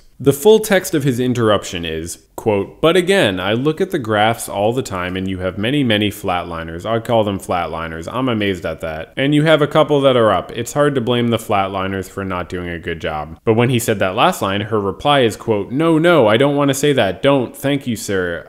In fact, I want to praise the states and I want to be able to call them out and show you their graphs so you can see. They've had steady small cases. They're testing and they're doing a lot of testing and their % of test positives are under 5%. I think the president misunderstood when when she said, "We're watching very carefully because we see that you can go from this to this very quickly and this should not be happening." And Trump interrupted because he didn't realize she meant it as a normative should instead of like a commanding should. But that's my view. He comes back to the mic after Dr. Birx leaves it unattended and says, quote, "I think that's what Deborah meant," referring to Dr. Birx, of course. He says, quote, "She didn't mean all of them. She was talking about the average of everything. She was talking about an individual state, which is, I think, still better than Italy. Italy's having a hard time." I just want to say to people watching this, on the day he says this, the US has well over 2 times the 115,000 confirmed cases Italy does. On this day, when he says this. But yes, Italy did have on this day more than twice the US's almost 6,000 deaths. As of 5 weeks later, though, which was entirely predictable, the US had 4 to 5 times the number of confirmed cases Italy had, and as well as over 2 times the premature deaths from COVID. So it's almost like a leader should be able to understand systems in motion rather than simple static images of reality. For what it's worth, Italy is mentioned 11 times in this press briefing, 9 times by Trump and twice by Dr. Birx, and the 2 times Dr. Birx mentions Italy, it's as a warning, not as a flattering comparison. She said, quote, "But we don't expect people to be having dinner parties, cocktail parties. I know you've seen the slope in the United States versus the slope in Italy, and we have to change that slope." Meaning the comparison implies similarity, not contrast. Trump goes on to say, quote, "The fact is, yes, we compare them to Italy, one place, and we have many places that are really doing, and I think that's what Deborah meant. She didn't mean all of them." He goes on, quote, "So when you write your story tomorrow, maybe you'll write it correctly." A side note here, but does he realize that news is often put out the same day events occur nowadays? Anyway, he goes on to say, quote, "When Deborah was talking about Italy, she was talking about the one and then the other was lower, and then you have mostly states that have been unbelievable. So she wasn't talking about the average of everything. She was talking about an individual state, which is, I think, still better than Italy. Italy is having a hard time. By the way, Spain is having a hard time, France is having a hard time, but our states, generally speaking, it's like lots of different countries all over. Many of those countries are doing a phenomenal job. They're really flat, and I think that's what you meant." Dr. Birx simply says, "Thank you, sir." He concludes, quote, "I don't know. I don't want to speak for her, but that's what I understood she meant." For you viewers watching this YouTube video right now, if you're still unsure what gaslighting is, saying "I don't want to speak for her" after spending minutes speaking for her is gaslighting and crazy-making behavior. Now he's arguing with a reporter who says Dr. Birx is actually encouraging everybody to do a better job of social distancing. This is getting weird as they talk about her with her right there. The president says, quote, "My understanding," I'm going to let her say it, but I think that everyone would be thrilled with the way most states are doing. Thrilled. The flatline states. Then the reporters ask Dr. Birx how many flatliners we have. She responds regarding the various factors affecting states differently. She graciously suggests we call them outlier curves instead of flatliners, and Trump graciously agrees. We'll see how that sticks. I don't remember ever hearing him say that again, but maybe he did. I would also think that the term outlier curves explicitly suggests that states with little to no infection curve are not the norm, which opposes the point the president tried to make earlier. Dr. Birx acknowledges, quote, "We're all trying to protect each other, and we all have to adapt to this new reality we're in right now, and I believe everyone is trying hard, and I'm asking them to try really hard." That really was all she was saying when this whole misunderstanding happened. Not an admonishment, just a stern encouragement. About the states with high infection rates, Trump says, quote, "You have a couple that, for a lot of reasons, and that's not to blame anybody, but they are at a higher level. But very few, I think. Deborah, I mean, I may say, I think most people have actually followed the presidential, you can call them whatever you want. I would never use the word dictates, because if I used that word, I would be in such trouble. In fact, you'll put me in trouble just that I even mentioned the thought of it." Fuck, man. It's gaslighting how he acts like people are ready to jump on him for his every minor slip up, because it ignores the valid criticism directed at him, which is a very classic denial sort of move. Soon he is on again about the previous misunderstanding. Quote, "I just want it clear because I don't need headlines tomorrow. Neither does the country, because I don't want this country working so hard and then have press, in this case, maybe misinterpret something. Because when I heard it, I was surprised at first too, but I understood what Deborah meant, because I think it's very important for you to be accurate." He was surprised she was prioritizing encouraging vigilance rather than prioritizing congratulating Americans, apparently. The dude is completely fucking confused and confusing everyone. Then he mentions for the n-teenth time how nice the governors have been when they call him, and says that they've said he's done a great job, and he adds a fantastic job in one case. This is pretty pathetic shit that he remembers that one governor specifically said fantastic. He says, quote, "They're very generous, they're very nice, and then I see them on television and it's like a different person. They'll say, 'You're the greatest president that has ever lived,' to my face. They're very nice. I guess they assume I don't watch them or something, but I watch them very closely." Big mob boss baby energy. Regarding the extremely vulnerable and suffering prison population, he says, quote, "Well, it's vulnerable and then it's close together, as if these aren't causally related." But completely contradicting that sentiment, he warns that some states like Philadelphia are letting out, quote, "very serious criminals," and he is seeing what he can do to stop that. Completely contradictory to his previous statement, as well as contrary to his whole "let the states do their thing" position. He closes with the benefits of 0% interest rates, talking about how easy borrowing is. And he says how much we've learned, of course. And then they leave. Okay, take another water break, because things are about to get really, really weird in this next one. More than just a prolonged misunderstanding. It's another Friday show, and the first question is why Trump doesn't wear a protective mask. And he says the masks are just a recommendation, and he just can't see it. Meeting with all these world leaders while wearing a mask? Nah. That's his attitude, that it's not good for image, doesn't project the image he wants. Then he brings up the Surgeon General Jerome Adams, who gives the history of guidance regarding masks, saying that if you aren't symptomatic, you don't need to wear one. This despite COVID being most contagious just before people become symptomatic, which was known widely at the time. Then Trump is asked about his comments that, quote, "no one could have seen this coming," given that Health and Human Services Secretary Azar in April 2019 specifically said a, quote, "pandemic flu is what, quote, keeps me up at night." The reporter asks, quote, "who dropped the ball?" I have to laugh because it's casually asked, but still, as if he's going to answer that. He says Azar was talking about pandemics in general. Like, yeah, okay, but so? Azar steps in to cover for his boss by saying he didn't predict a, quote, "particular strain." This is like a cheating boyfriend saying you never told him a threesome was cheating. Trump says the previous administration left, quote, "the shelves empty," a metaphor he really, really likes. There, obviously Obama is the one who dropped the ball. Trump didn't get his inheritance.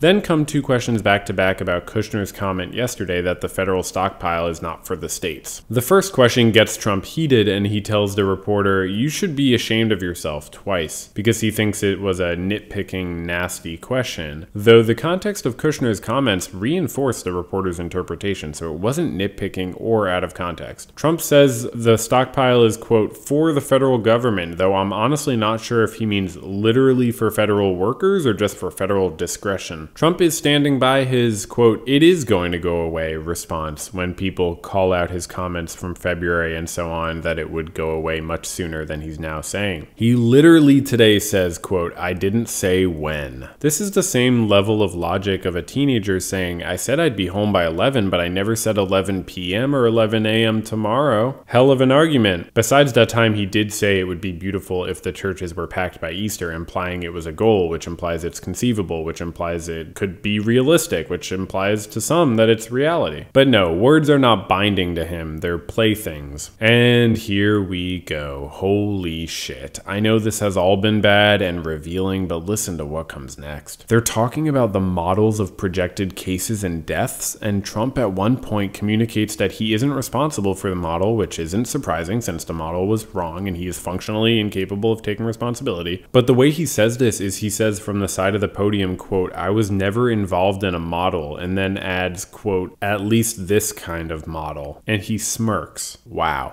Explicitly and graphically joking about fucking models during his pandemic response press conference. Pence keeps a dead straight face immediately behind him as the clicking cameras explode, and hot on the tails of this lighthearted, family-friendly joke, Trump asks, "Why is it always two questions?" and tells the next reporter to ask only one. Then he finishes with a full-throated endorsement of picture voter ID requirement, because why not? He thinks he's at a rally making bawdy jokes and talking up his Republican platform. As the press conference ends and they leave, we hear a reporter ask a question to their backs as they walk away, asking, "Why did the definition on your website of a stockpile change today?" So, yeah, great country we got here with leaders like this. Who needs enemies? And since the gods hate us, there's another press conference the next day on a Saturday. Again, we hear the problem of the president saying that decisions regarding sending ventilators and PPE to states are based on, quote, "actual usage," which sounds like a way to to avoid having to make predictions or use complicated math. Then he goes on to the old refrain, quote, now we have to open our country. And though he could mean a while from now, he's clearly envisioning it right around the corner. He says, quote, we're very proud of you for some weird paternalistic reason. In response to the first question, he says, quote, the cure can't be worse than the problem, again, twice, about the response to COVID in his mind having worse consequences than the numerous premature deaths from this novel virus. When he's asked about this, he defensively says, quote, we're paying people, we have to get back to work, that's what I'm saying. Which is to say he doesn't substantially defend his position in any way and just seems to feel no need to. He gaslights New York for wanting 40,000 ventilators since they could have gotten 16,000 some years ago, he says. In his mind, any lack of preparation is blameless if it was his own, but worthy of blame if it was his opponent's. He says he watched Governor Cuomo today and says, quote, he was fine. He wasn't gracious, but he was fine. He goes on, quote, Gavin Newsom was gracious, talking about the governor of California. And he adds, quote, I know he, meaning Cuomo, appreciates it, but he just can't get the words out. So weird, but Trump has normalized making things about his ego. It hardly feels strange anymore. He doesn't seem to mind or realize that he's transparently displaying that his main concern in watching states' governors' updates is determining their degree of validation of himself. Dr. Birx steps in and says comforting things regarding the medical corps response and the R values of COVID infection being different for different states, and then Trump unconscionably interrupts to talk about, quote, breaking news last night about Biden agreeing with him regarding, quote, stopping people from China very, very early. He explains, quote, it would have been a very different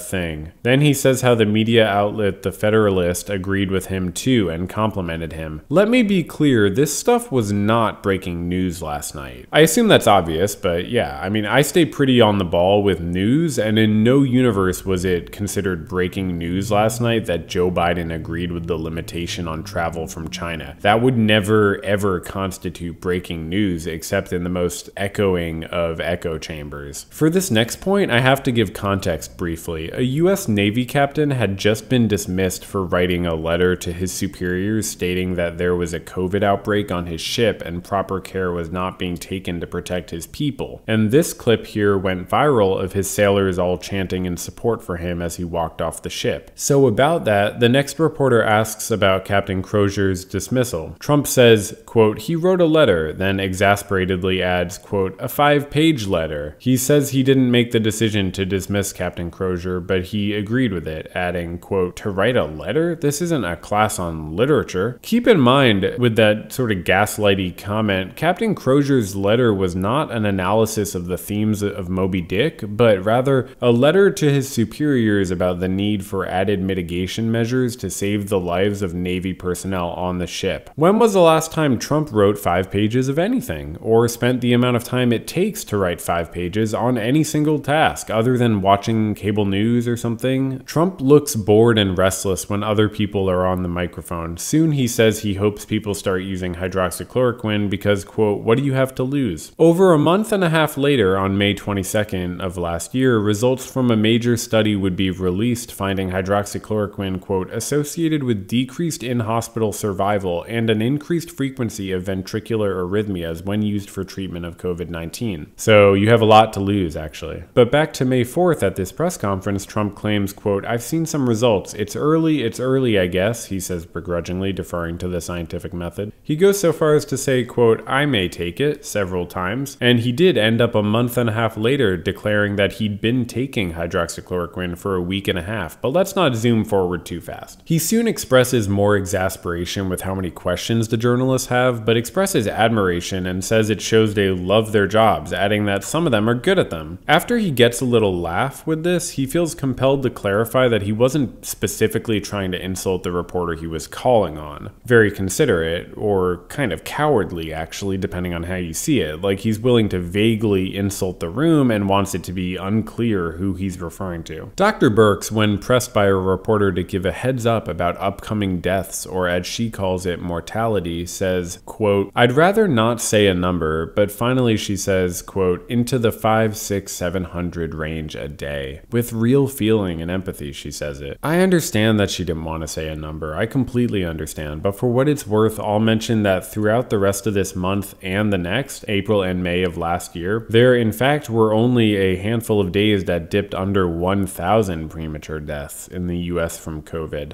Less days in the next 2 months from this press conference would have fewer than 1,000 deaths per day in the US than would have over 2,000 deaths per day in the US, premature deaths from COVID. The fact that she was even granting that 5, 6, and 700 per day would die, though, is an actually relatively honest thing for her to say by comparison to the gaslighting. Whoa, weird moment. Trump says the reason he talks about hydroxychloroquine so much is because the question no one ever talks about is, if you do get a ventilator, still what are the chances that you'll make it? And the room is silent. He says 3 to 4 times, quote, "I don't like the answer," and finally adds, quote, "because it's not a very high percentage." He says regarding this bleakness, quote, "You know the answers and I know the answers, and I'm glad you don't write about it." A somewhat strange silence continues briefly. He's not even a good fucking cheerleader. Trump attacks a reporter for asking about small businesses who are worried about the rollout of support for them. Trump says, quote, "It's doing really great," adding, quote, "Maybe it won't in 2 weeks and I'll respond differently, but now it's doing great. You know it and so does everyone else. Everyone's shocked how well it's doing." An obvious lie spoken out of deep defensive denial, showing not only that he's not in touch with reality, but he's not even adequately informed about others' perceptions of reality,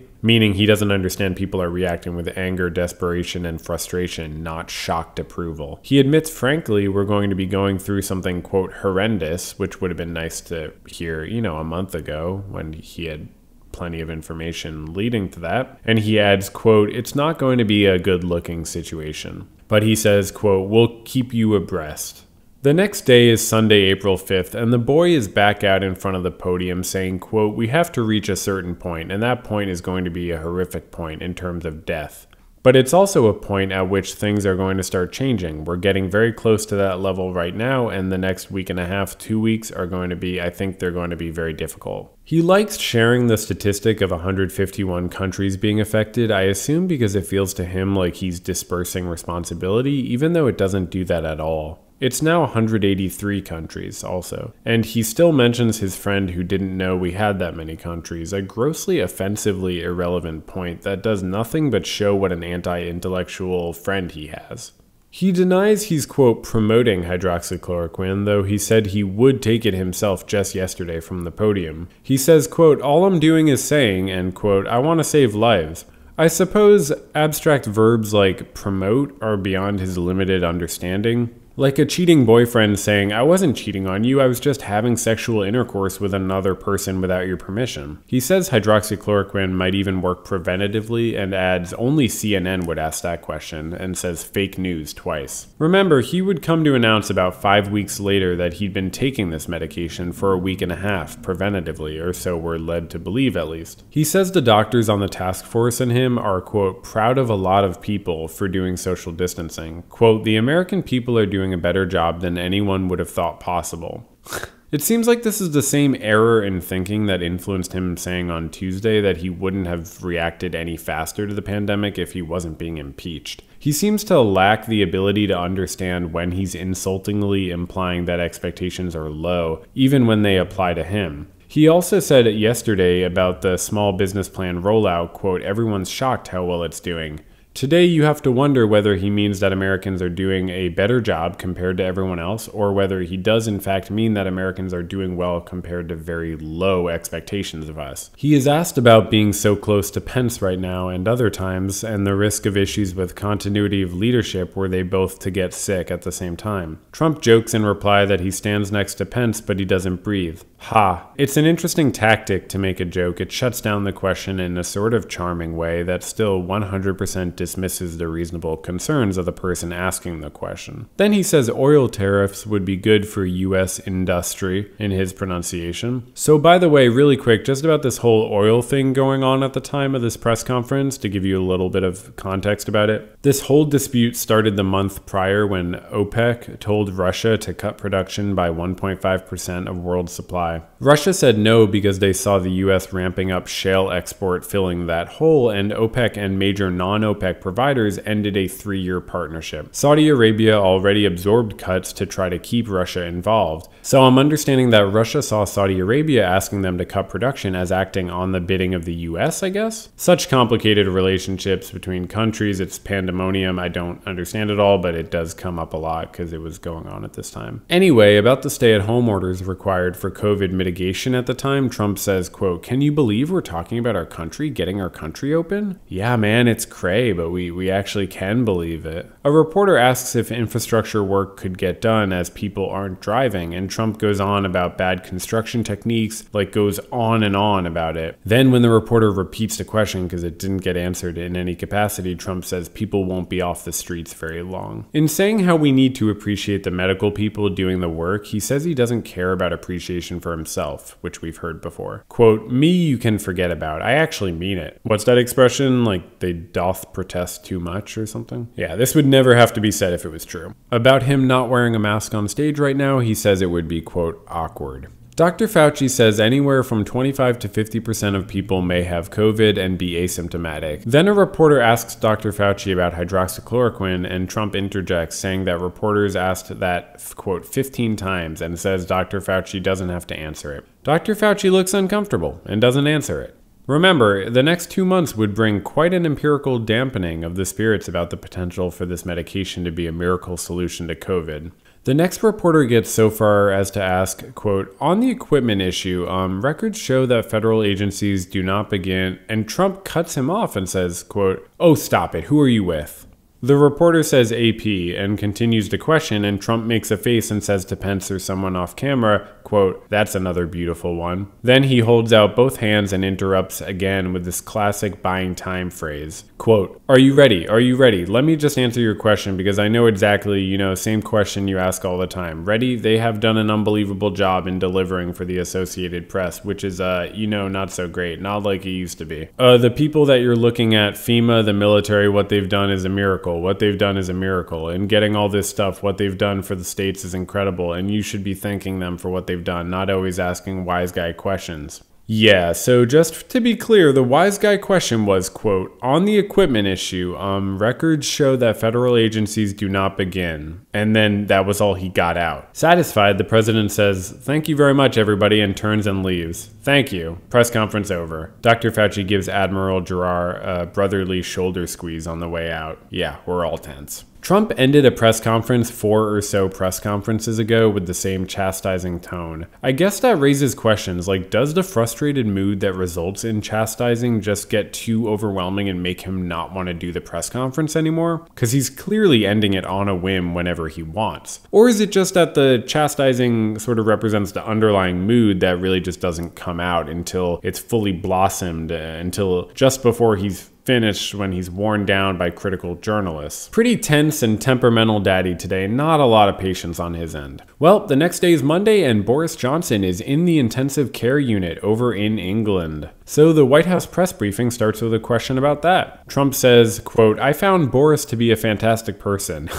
Bit odd to use the past tense already, buddy. He adds, quote, "warm, strong, smart guy. Intensive care is big stuff." He's asked whether it makes him worried, and he says no because they were just tested. He says, and, quote, "we're here and here you are." He seems to be neglecting the fact that worry often is about the future and can't just be soothed by an acceptable present, but he says they'll have, quote, "quite a few tests." He's asked about an inspector general report on hospitals reporting waiting periods of a week or longer for COVID test results, and he says, quote, "give me the name of the inspector general who collected the hospital's experiences and issued a report." And he makes that expression of passive growling that he does sometimes, like to say, yeah, let's do this, as he takes the next question. He again tells a reporter they should phrase their question to focus on the positive first. He says, quote, "I wish you'd ask the question differently. Why don't you say, it's gotten off to a tremendous start, but there are some little glitches, which by the way have been worked out. It would be so much nicer if you do that, but you're just incapable of asking a question in a positive way. I wish we had a fair media in this country, and we really don't." Remember that Trump was saying positive things about the media, about their dedication to their jobs, about them asking good questions and so on multiple times throughout the previous week. Very toxic, unstable attachments he forms. The whole thing about telling them to ask the question differently is like a toxic boyfriend saying, instead of telling me I never listen to you, I wish you'd say, sometimes you listen to me really well, but there are 1 or 2 times you don't, if you don't mind me mentioning. Anyway, Trump moves on by saying, quote, "Speaking of unfair, go ahead," and he points.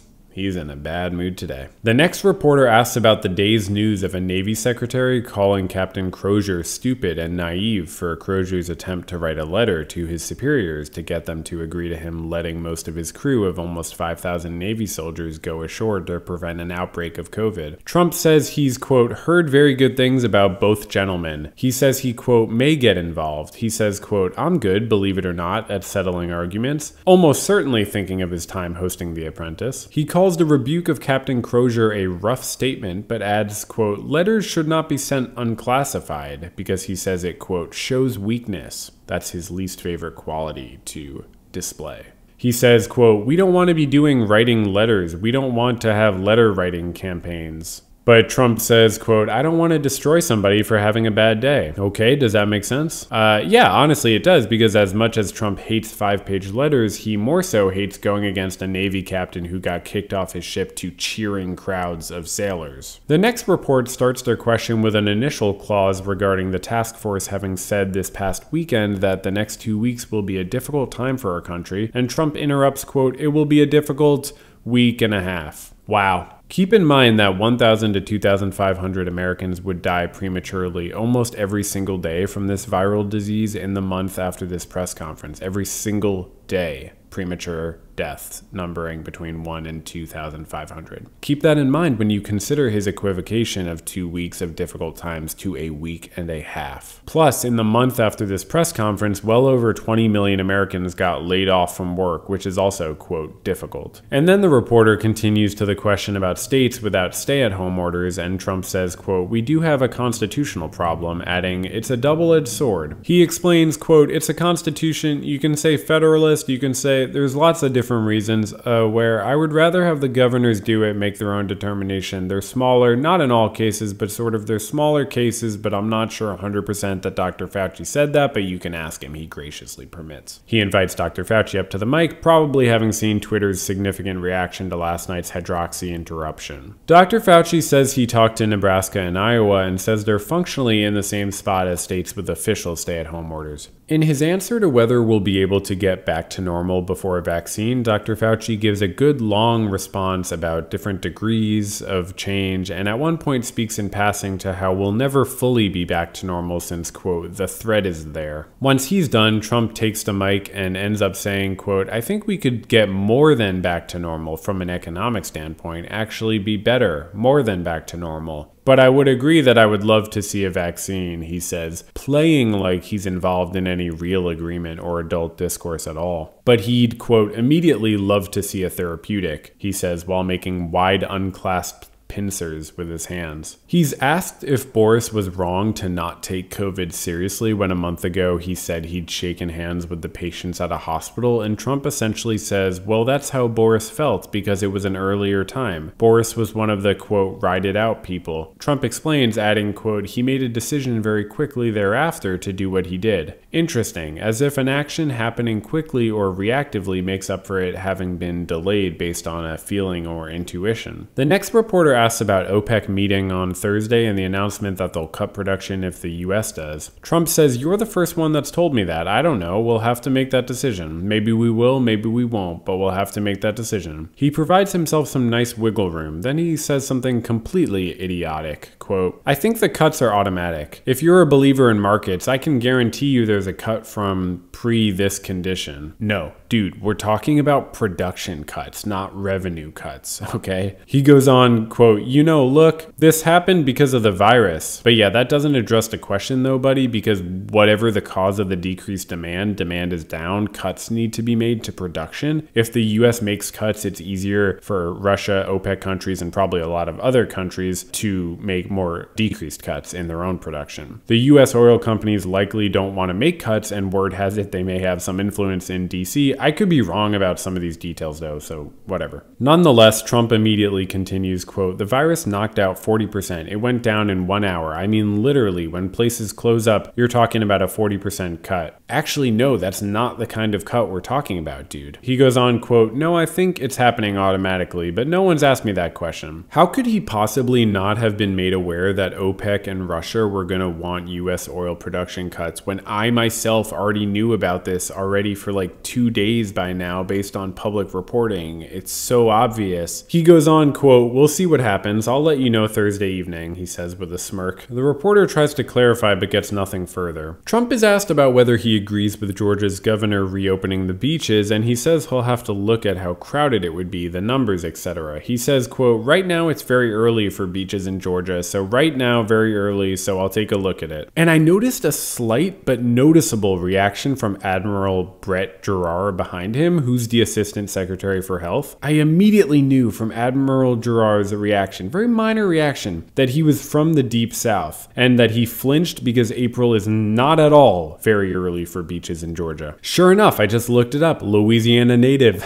I fucking guessed it. Okay. These are the kind of minor moments that make it feel worthwhile to be watching this shit in detail. Interesting small stuff like that. Trump lies that it's early for beaches in Georgia in April because he doesn't want to have to intervene or make a decision that might get people mad at him. Then another reporter follows up the reporter's question regarding an Inspector General Grimm's report regarding the hospital's experience with slow testing, and you can see the first reporter fail to hold in a closed-mouth smile in front of him when he provides the name she didn't have on hand, when Trump demanded the name of the Inspector General. Remember, he fired a different Inspector General Friday night, Michael Atkinson, and just as a side note, within the next 24 hours, Trump would fire Glenn Fine, acting DOD Inspector General since January 2016, and appointed 1 week ago to be chair of the Pandemic Response Accountability Committee, overseeing the trillions of dollars of stimulus funds signed into law. Trump then, 5 or so weeks later, on May 15th, would fire Inspector General Steve Linick because Pompeo told him to, because Linick was investigating multiple instances of possible corruption on Pompeo and his wife's behalf. If Trump could fire his conscience, he would, but he can only symbolically do it by firing these Inspector Generals. About Inspector General Grimm's report, Trump says, quote, well, it still could be her opinion.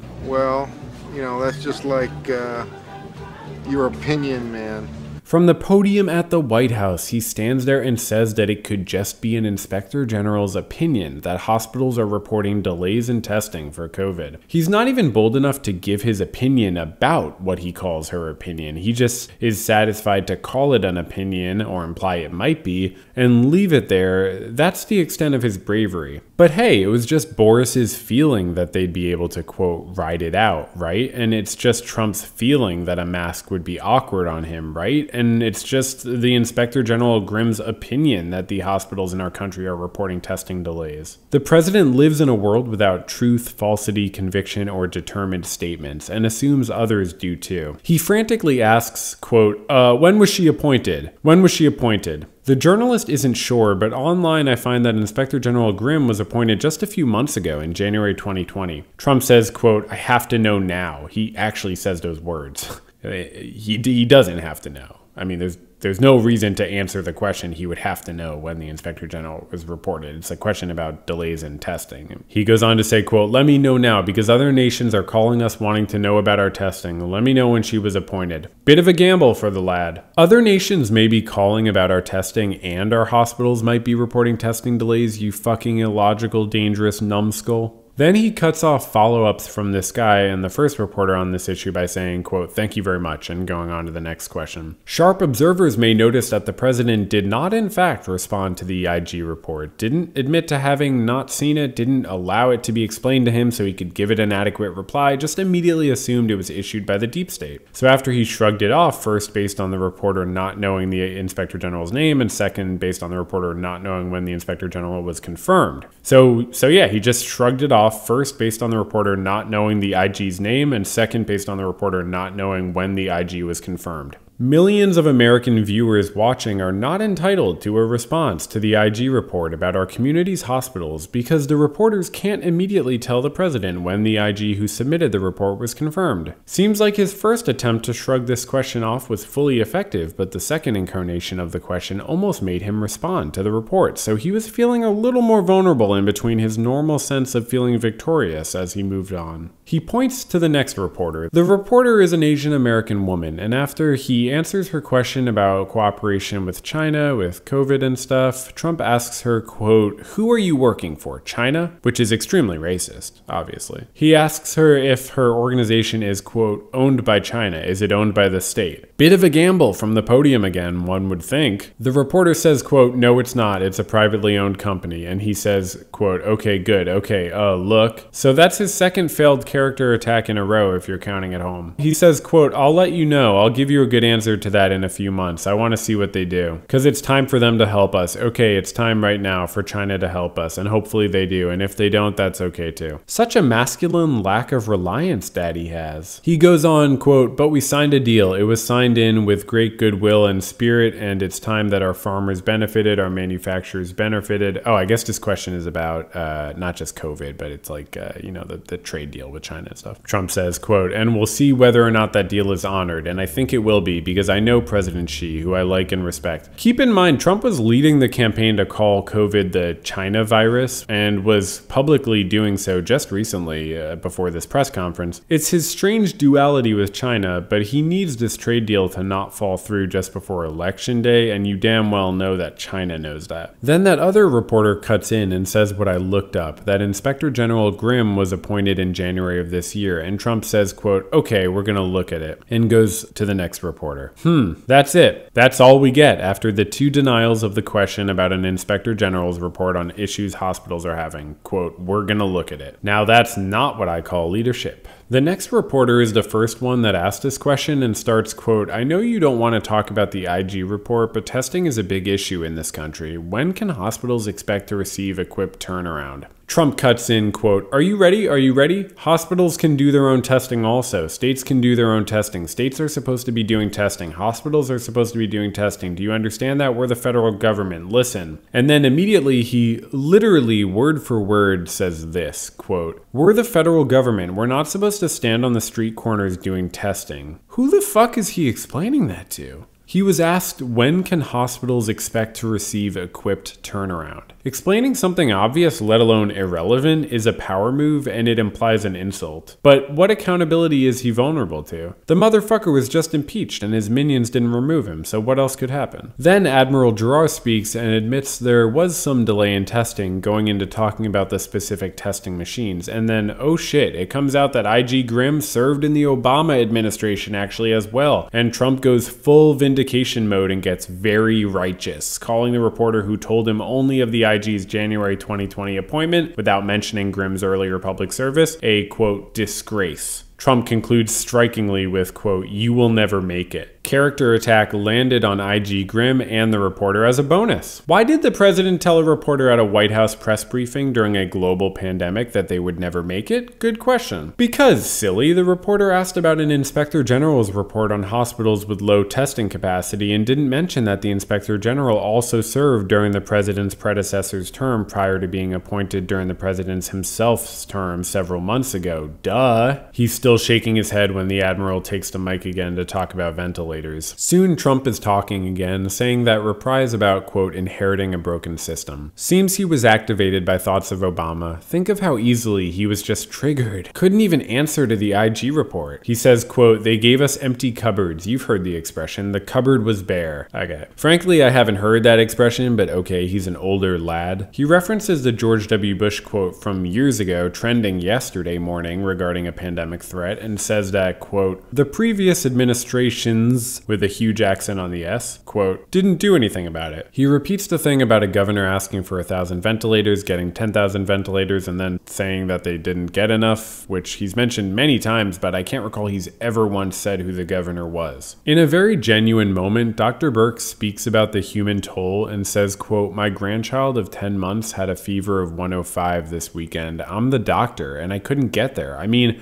so I'm trying to explain to my daughter how to listen to her lungs, and the babies, and here Trump interrupts, and he says, quote, so you did not get there, which, by the way, is not proper use of English, and Dr. Birx exclaims, I did not go there. Good, Trump says, I'm very happy about that, and smiles to someone. Dr. Birx continues, gesturing to him and the vice president, because of you two, she says. She continues, I mean, when you can't take that kind of risk with the leaders of the country. But you see Trump finally processing the information she had previously spoken, and he asks, quote, your grandson's okay? Dr. Birx quickly says, daughter. This is during a public press briefing, though, viewed by millions of Americans, and it's a bit insensitive to ask her a further question, which, by the way, her grandchild might have not been okay. And what would that have been like for the public to see? And for Dr. Birx to have to talk about. But who could expect him to know any of this? He's learning on the job, okay? Give him a break. What's the big deal? Dr. Birx continues, quote, but she's coming out of,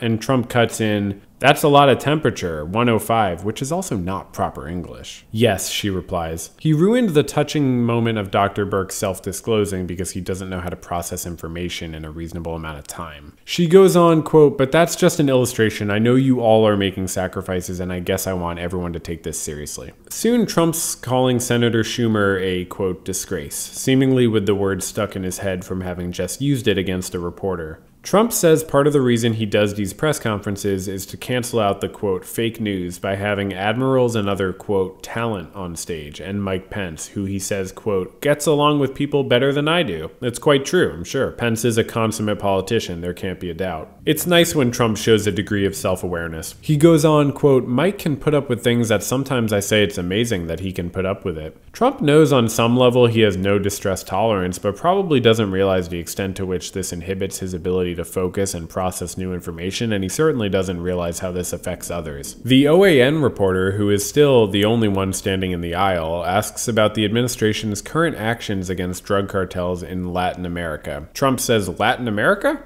And she says yes, and asks about U.S. reasonings. He says, quote, it's a good question. We've moved a tremendous number of boats and ships to the area of, different areas of exactly where you're talking about, implying he maybe already forgot. And he goes on, quote, because we're tired of drugs pouring into our country from other places. And he goes on about that for a while. Someone tries to ask Trump about the comment regarding Captain Crozier having a, quote, bad day, as in, does that mean Trump will reinstate him? In my opinion, the question should be, why is it a bad day for a Navy captain to look out for the safety of his crew? But anyway. Trump replies, maybe I can help the situation out. He admits, quote, sometimes I'll write a letter that I say, I wish I didn't send it. Not too often, but it happens. Soon he's again saying how much he admires medical professionals. He says in an astonished way, quote, they don't care about how much they're getting paid, which is obviously inaccurate. That's not true. But he means that they aren't primarily motivated by personal profit. He finishes and leaves the conference to the rest of the task force, concluding with best wishes to Boris's family. The sun sets and rises again, and the first question at the next day's press conference is regarding the acting Navy Secretary Modly resigning today, the guy who called Captain Crozier stupid. Still, ever the equivocator, Trump calls Crozier, quote, Ernest Hemingway because he wrote the letter to his superiors about the potential risk of COVID to his crew. Which, by the way, Trump, that's not the best writer to compare him to, because Hemingway was sort of known for saying the minimum amount necessary in his writing. But okay, I can't get that much into this. We're already, like 10 hours into this video? Trump says he never met Modly, says he wouldn't have asked Crozier to resign like Modly had, but Trump adds that Crozier did, quote, an unselfish thing. So was it an Ernest Hemingway letter writing campaign, or was it an unselfish thing, you fucking duplicitous idiot? I mean, Trump said yesterday he would intervene, and today Moodley resigns, but today Trump says he didn't have to resign. So yeah, who knows how it happened. Moving on, he says this week is, quote, the most difficult week, which in no way turned out to be true, but it was probably a hard one for him. He mentions again the 0% interest rates being good for investment and infrastructure, and he slips and says companies for countries at one point, which people do all the time nowadays because there's hardly a difference. Then a question regarding the news of the day, the memos of Peter Navarro, a high-ranking member of the Trump administration. Navarro's memos were just reported on for the first time today, but they were from January 29th and February 23rd and warned that COVID may become a pandemic, which undercuts Trump's claim that no one could have predicted this. I mentioned him yesterday getting asked about the W. Bush quote about Bush's awareness of the threat of a pandemic generally during his administration, and a few press conferences ago I mentioned Trump's health secretary Azar having predicted a pandemic, and Trump had, as we saw, dealt with both of those by saying that they weren't specific warnings. Here we have Peter Navarro having written a memo sent through the upper echelons of the Trump administration about this specific threat being a high risk. The first memo read, quote, the lack of immune protection or an existing cure or vaccine would leave Americans defenseless in the case of a full-blown coronavirus outbreak on U.S. soil. This lack of protection elevates the risk of the coronavirus evolving into a full-blown pandemic, imperiling the lives of millions of Americans. That was on January 29th, when Trump took action by making a task force and banning most travel from China. Peter Navarro at the time was the assistant to the president, the director of trade and manufacturing policy, and the National Defense Production Act policy coordinator. Navarro's memos were sent to the National Security Council and numerous others, but Trump today claims that this was the first he's ever heard of these memos, saying, quote, but that was about the same time as I felt we should do it, the same time we closed it down. Let's not right now go into the New York Times report from several days prior to this press conference saying that 40,000 people have flown direct from China to the U.S. in the last 2 months since Trump's, quote, strong travel ban he brags about. And that's just direct flights. Instead, let's stay focused on this. He says he acted on it by the end of January, but the CDC at that time was still having its sleepy boy director Redfield tout the technicality lie/truth that, quote, the risk to the American public currently is low. Unlike Navarro, Trump was not warning of a pandemic in January or February. He said it was under control, which he still says, but so many people have died. So if so many people dying is under control, people dying prematurely, decades before they needed to, if that's under control, then we have a disagreement in terms. Here's what he continues on with, quote, nobody said it's going to happen, but you know, there's a possibility. There always has been a possibility, but people wouldn't talk about it. Which doesn't seem like a meaningful string of words. Who wouldn't talk about it? Navarro wrote a memo. A month later, we learned also that Dr. Rick Bright, director of BARDA, the Biomedical Advanced Research and Development Authority, that Dr. Bright was told he was making a commotion with his warnings, and then he was removed from his position for lack of enthusiasm regarding pushing hydroxychloroquine untested in randomized clinical trials. But just going back a moment, Trump said, quote, nobody said it's going to happen. So his defense has gone from no one's prediction was specific enough to no one's prediction was stated as, what, a prophecy? Like, what the fuck, dude? Navarro said it was a high risk to happen. Do you not understand how statistical analysis plays into foresight? Really, the tragedy is that Navarro is a well-known China hawk and people didn't take him seriously. A reporter tells Trump that at the time of Navarro's memo, Trump publicly said the cases would be down to 0, and Trump interrupts to say that he was right by saying that, which is false. But the reporter finishes the quote with, quote, in days. And Trump says he was being, quote, a cheerleader while, quote, closing it down. Interesting to watch his defenses change in literal real time as the truth presents new obstacles. He says, quote, I'm not going to go out and start screaming, this could happen, this could happen. Thanks, buddy, because that's really what we were talking about. Another straw man fallacy to argue that raising alarm would have been unreasonable since really it would have involved him feeling like the bad guy. He doesn't give that reporter a follow-up, but the next reporter is like, so are you pissed at Navarro or others for not apprising you of that memo? No, not at all, Trump says. Quote, it was a recommendation. It was a feeling that he had. Wow. Again, note the way he attributes a judgment to a feeling to give it less weight and lets himself not have to think hard about a determination about it. He says, quote, "I basically did what the memo said." And the memo was, the memo was a pretty good memo from the standpoint of he talked. I guess I didn't see it yet. He does this thing where he talks about standpoints all the time, so much that I've actually caught myself having picked it up from watching these press conferences. I think he adds "from the standpoint of blank" as a qualifier to buy time and allow himself to sort of taper declarative judgments with equivocation. He says, quote, "You're not going to lose millions of lives," in response to the reporter saying Navarro warned we would lose trillions of dollars and millions of lives. Strange that Trump says you're not going to lose millions of lives. Very strange, but perhaps just a manner of speech to use the second person in this way. He goes on, quote, "I couldn't have done it any better." Adding, quote, "I had the same instincts as Peter." His denial is so thick that he seems to genuinely think this is true, though he acted with far, far less urgency. He considers the limitation on travel from China to have been effective, despite the fact that people obviously brought COVID here from other countries too, in addition to, like I said, 40,000 direct people from China coming still during this time. Then he says, quote, "In all fairness to Joe Biden, he called me xenophobic regarding the partial ban on travel from China." Normally, people use the expression "in all fairness" in defense of someone or something. I guess he's thinking about the previous slightly positive things he'd said about Biden regarding their recent phone call. So he's saying "in all fairness" because he's balancing out those positives with negatives, though people use the phrase for the opposite balancing process normally. Well now, we have a new enemy. The World Health Organization. Perfect.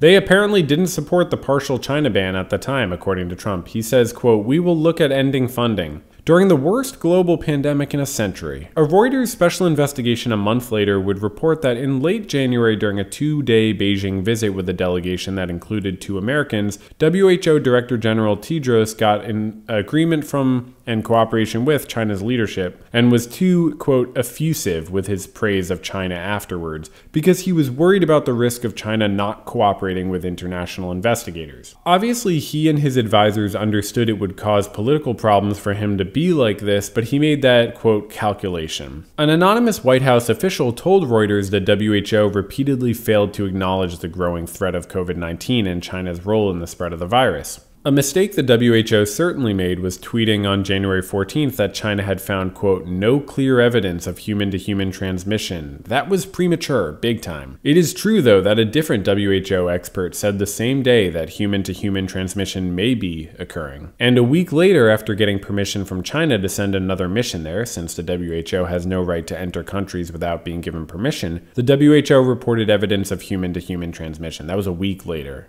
from that declaration on January 14th.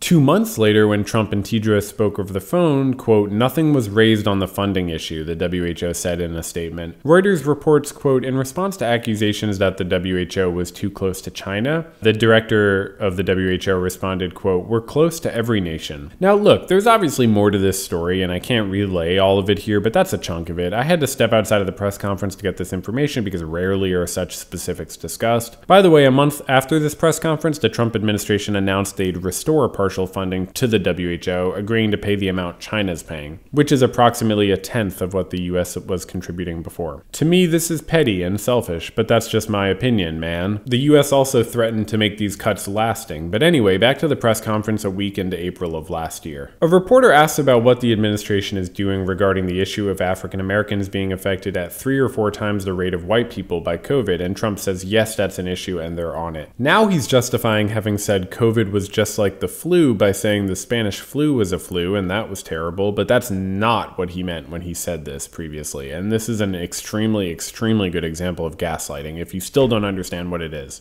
On Monday, March 9th, Trump tweeted, quote, "so last year 37,000 Americans died from the common flu. It averages between 27,000 and 70,000 per year. Nothing is shut down. Life and the economy go on. At this moment, there are 546 confirmed cases of coronavirus with 22 deaths. Think about that." Seems like he wasn't talking about the Spanish flu, but that's just my standpoint. This is like a cheating boyfriend claiming, "when I said I've always been faithful to you, I meant that I've always believed in you." He is asked whether it was right for the Wisconsin Supreme Court to rule that voters had to go to the polls in person today, and he says, quote, "of course they were right. Voters went to the polls in Wisconsin today amid a global pandemic because the state Supreme Court overruled the governor's move to delay voting. With 400,000 cases and 12,000 2,700 deaths in the US from this infectious pandemic so far, Trump considers this decision right. He puts it in familiar terms, in terms of his ego, saying, quote, "They didn't mind having the election until I endorsed him," he says, regarding the Democrats and the Republican candidate respectively. Look how he loves taking credit for certain things. Democrats wanted to have mail-in ballots, but Trump says those would be, quote, "corrupt in my opinion." Though the census is happening electronically, no picture ID for that, Trump speaks at length about a Democratic representative he saw on cable news last night who took hydroxychloroquine and had her life saved, and when he mentions she's African American, he points back to the reporter who asked about the disproportionate effects of COVID on black people, and who's also black. He ends his response with what was and is always the point, saying, "She's a fan of mine now." He announces he's replacing like 7 inspector generals. When he's asked by a reporter who should be responsible if Wisconsin voters get sick from more voting in person, he thinks for a second and then he says, quote, "All I did was endorse a candidate." He adds, quote, "Now I endorse and they want safety." Bro, we wanted safety the whole time, but you're so fucking cynical. He blames the Democratic governor. The Wisconsin governor was completely against voting in person taking place today, and he delayed it, which was then blocked by the state Supreme Court, which, by the way, met over video chat to issue the ruling. A ruling which included their fine thoughts about the, quote, "tyranny of the strict public health guidance," you fucking Wisconsin Supreme Court douchebags. Anyway, Trump moves on after interrupting a reporter's question regarding oil by asking the reporter the price of oil and saying, "How could you ask without knowing the price of oil?" Though the reporter literally only prefaced but didn't even begin his question. The reporter laughed as Trump moved on and said he'd come back to him. A reporter mentions that Trump himself voted by mail in the Florida election last month, and he replies, quote, "Because I'm allowed to." He says it's different because he was out of state, quote, "and everything's sealed, certified, and everything else." Then he says, quote, "I think mail-in voting is a terrible thing. I think if you vote, you should go." Nonsense is a pretty good form of gaslighting too, I guess. He rejects a question about death counts being off by saying, quote, "That's a big deal what you're saying. No, the death counts, I think they're very accurate." And yet a few months later, during his failed election campaign, he would go on to claim that doctors inflate the death counts of COVID because they profit from it. So back at this April press conference, he lands on his safe person, the sycophantic OAN lady standing in the aisle, Chanel Rion.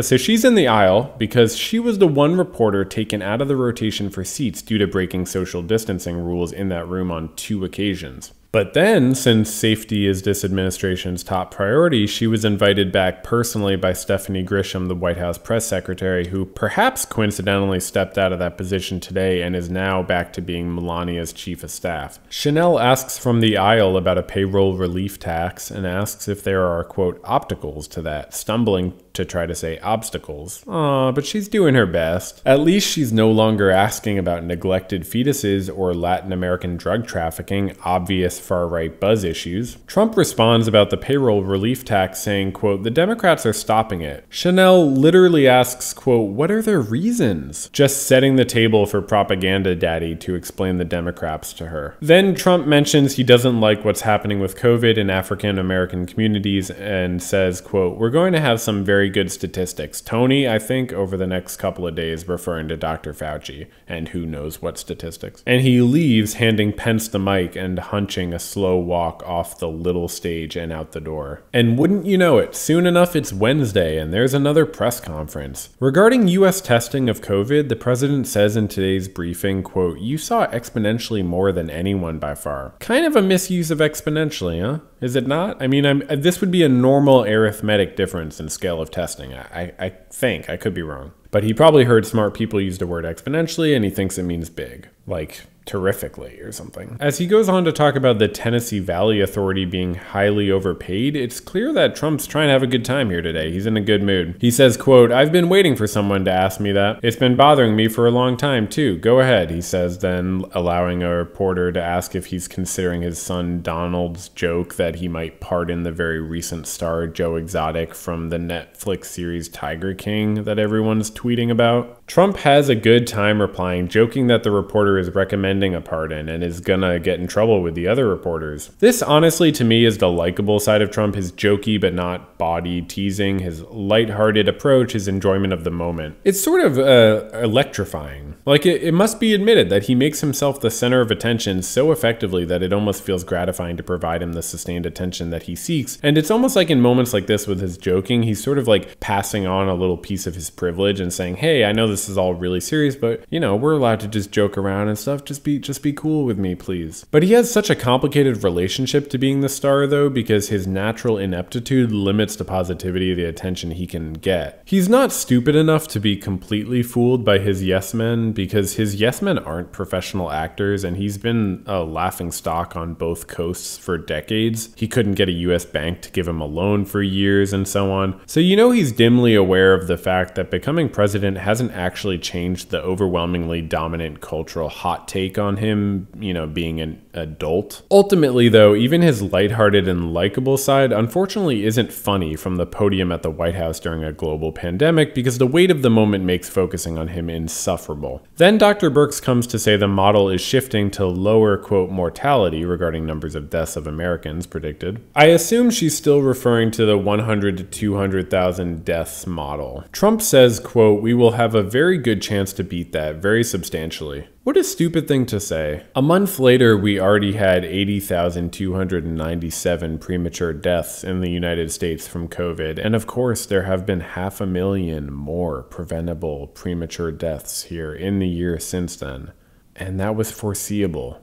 Later, he calls on Chanel from the dangerous but laughable network OAN, and she's in the aisle again as usual. She asks about the distribution of hydroxychloroquine. In response, Trump says, quote, I'm not a doctor, but I'm a person with common sense. Always be skeptical of someone referring to common sense as the basis for their argument. A reporter asks about oil production and states the price of oil in the question, to which Trump immediately reacts, immediately remembering yesterday's interaction with the other reporter who didn't know the price of oil. Trump says, quote, ooh, that's good. Finally, someone knows something when they ask a question. That's very obnoxious, obviously, a power move to insult people publicly about minor things. He goes on, quote, it doesn't make sense that they flooded the market. I hated OPEC. You want to know the truth? I hated it. He says he has a lot of options with what he can do and says to watch and see. He seems like Randy or something today. I hate to say it. Soon he's noting that Easter is, quote, a very important day to a lot of people like me and like some of you in the room. Maybe all of you in the room, frankly. What? What about Jews? Or Muslims? Or atheists? Or others? I don't give a fuck about Easter, Donnie. He closes with a few standpoints, saying, it looks like we're in great shape from the bed standpoint, and it looks like we're in great shape from the ventilator standpoint. He loves his standpoints. In the next day's press conference, he's asked, how can you talk about the possibility of opening up the country without nationwide availability of testing? He replies, quote, do you need it? No. Is it a nice thing to do? Yes. And he adds the vague assurance, quote, we'll probably be the leader of the pack. Does that reassure his supporters, or do they not think critically enough to require anything beyond half-assed reassurance? I don't really know. Then he's asked, what do you say to the over 16 million Americans who have become unemployed over the last 3 weeks who are worried about the economy? He replies, quote, well, I think the economy is going to do very well. Now that's just my feeling. It's a strong feeling. This way he talks, manages to simultaneously temper expectations and attempt to reassure with no real clear message because there's no empirical grounding at all. He continues immediately, quote, I've had good, proper feelings about a lot of things over the years, and I think we're gonna do well. We're gonna do it looks like we're at the low end of the curb. He literally says curb instead of curve. Just so you know. I listened to it 3 times and it's my good and proper feeling that he says curb. He goes on, quote, in terms of death, which is a terrible word, a terrible dark word that we've experienced like nobody's ever seen before in this country.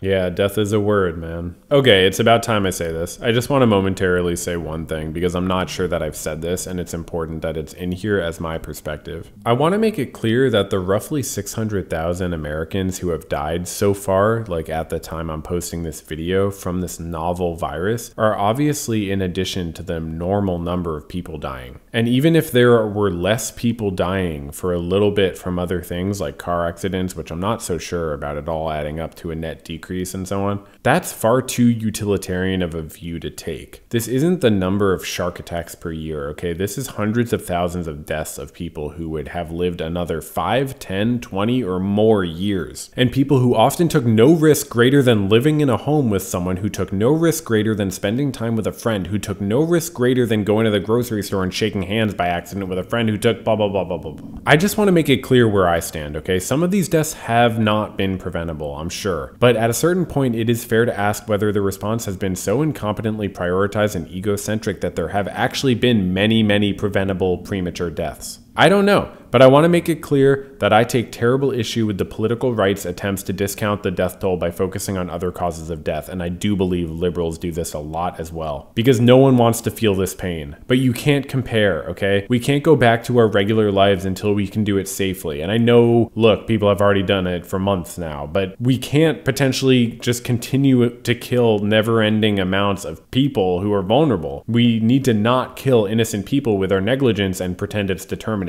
Anyway, he continues about the quote lower prediction level of deaths, though the question was about jobs and the economy. He remembers and comes back to his quote tremendous stimulus plans. He clarifies what winning would mean regarding the virus, saying quote, "We will have succeeded in many ways, hopefully keeping the number way below our minimum numbers." Apparently not understanding what the fuck a minimum is, and also going on to say quote, "and also from an economic standpoint." So this is his cheerleading. Okay, wow, it's really working. I'm really filled with cheer. Maybe he should just try leading though and leave the cheer part out of it. He's asked whether he's frustrated the US allowed PPE to be sold to foreign countries and now has to be brought back via a Project Starbridge program. But Trump doesn't respond in the affirmative because that would imply a weakness or vulnerability in his eyes by relying on others. He says we're doing fine with PPE. He says, quote, "Yesterday I spoke with the governor of Louisiana. I'm saying, do you think we need that extra 1,000 beds that we're in the process of building? And we're in really good shape. You're not hearing people are needing ventilators much. In fact, we're going to start helping other countries with ventilators for future, should something happen, for hospitals, ideally to keep and have. But no, I think we're in very, very good shape.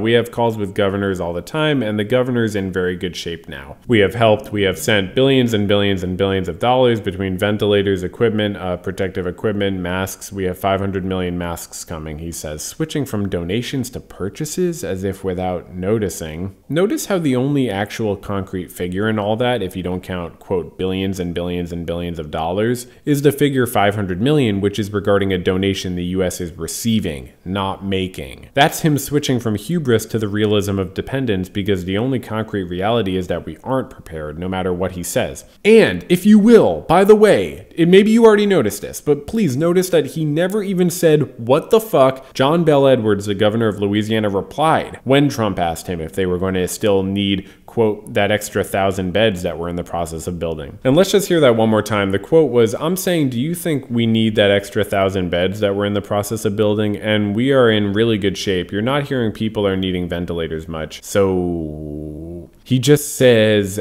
and like the beginning of and, but then stopped, and then he didn't say an essential part of the story. He literally left out the punchline of that story. I kept writing because I was watching and thinking he wasn't going to forget, but he did. I guess it's possible it was intentionally left out, but who knows? It's hard to say, but it's even harder to imagine John Bel Edwards telling Trump, "You know what? No, you're right. We should be good without those 1,000 hospital beds during this pandemic. So yeah, no, don't worry about it." Trump just concludes, though, to the press, "No, I think we're in very good shape." He's asked about Scott Gottlieb's estimate that the US would need 750,000 tests per week before the economy is opened, and Trump's reply is, quote, "Yeah, I don't like using the word needed because I don't think it's needed, but I think we're going to hit a number like that. That's a very high number, but we're going to be trying to hit it. And we probably might be able to do that." We probably might. Okay, well, that's good enough for me. On to the next one. The next day is Good Friday, and Trump opens the task force briefing with some religious words. He then mentions his wall and says he's been in negotiations with Mexico, Russia, Saudi Arabia, and, quote, dealing with OPEC. Soon after, he mentions how 100,000 is the low estimate of possible deaths in America from COVID, only made possible through his administration's effort. He says, quote, "And I think we'll be substantially under that number, completely lying or with a completely negligent degree of ignorance. He explains that the US would have lost, quote, up to 2.2 million lives if we didn't do anything. I guess anything is more comfortable to him than comparing his response to the responses of many, many other countries. He talks about Detroit and New Orleans and says he doesn't think Louisiana's going to need those beds, which he mentioned in that unfinished story yesterday. His prepared remarks are coherent. He reads in a monotone like a chanting monk, then oddly breaks the flow by hesitating in his pronunciation of hydroxychloroquine, which you'd really be justified in expecting him to be able to smoothly pronounce by now, but whatever. I guess I can't laugh since I just mispronounced the word pronunciation, but whatever. Apparently, Boris Johnson is up walking and out of the ICU, so that's,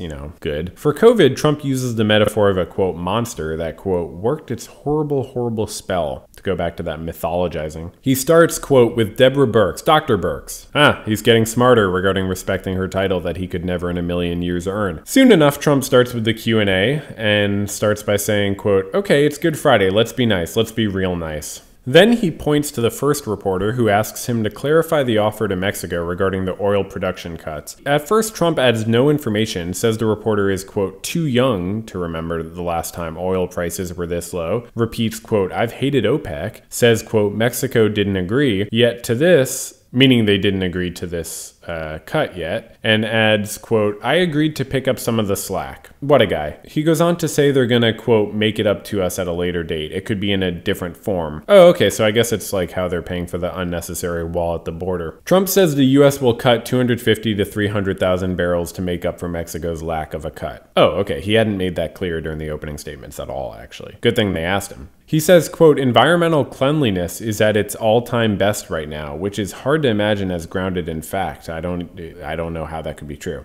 But it doesn't have to be, because its terms, like environmental cleanliness, are so non-descriptive that there is no attempt at actual semantic content. Soon he calls on OAN, and they ask about the $15 million bounty put on Maduro, the leader of Venezuela, which is a question from deep right field right now, very blatantly based in the evergreen process of feeding red meat to the US's far-right populations. He's asked whether he'll listen to the doctors about when to reopen, and he says he listens to them about everything. Maybe by listens he means hears. He's asked if he'll tell political allies who bash the doctors and the media to stop. That is a fantastic question. Very direct, very actionable. Will the president denounce his political allies who have been dragging Dr. Fauci's name through the mud and who I believe have also been spreading bullshit about Dr. Birx? He says he can only say he has, quote, tremendous respect for these people, meaning the doctors, but that's a no. If you understand his base, you understand that's him declining to issue any guidance on harassment of the doctors, because he does what is obviously the bare minimum in terms of support.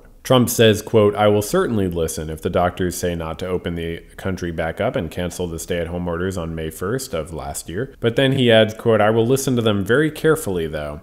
Changing the meaning of listen from follow to hear and comprehend. Very smooth. 1 week after this press conference, Trump would tweet in all caps, liberate Minnesota, and then liberate Michigan, and then liberate Virginia and save your great Second Amendment. It is under siege. Because those states have Democratic governors that were imposing stay-at-home orders, I believe. I wonder if he ran those tweets by the doctors on his task force. Trump says how it's been the biggest weekly stock market gain in 50 years in a 4-day week. Yay. But about half the country is not invested in the stock market, so big fucking whoop. A reporter asks about the need for testing, and Trump admits it's a good question, but says we don't need to test everyone. He says, quote, because number one, it's unnecessary. He never says number two. That happens sometimes. Someone asks about him messing with the WHO, and Trump says, quote, well, we're going to talk about the WHO next week in great detail. I didn't want to do it today, Good Friday. I didn't want to do it before Easter. I also didn't want to do it before we have all the facts. This is probably just an excuse that he's making, but if we did take it at face value, we would see that truth is the afterthought. To a question about specifics regarding reimbursements from Mexico for our oil cut, Trump says emphatically, quote, well, there's no real cost because we're agreeing to produce a little less. So number one, it's staying in the ground. You have it. You have it for another day. Jesus fucking Christ. We know the oil's still there, but production cuts equal revenue cuts, job cuts, or other issues, dude. It's not so simple.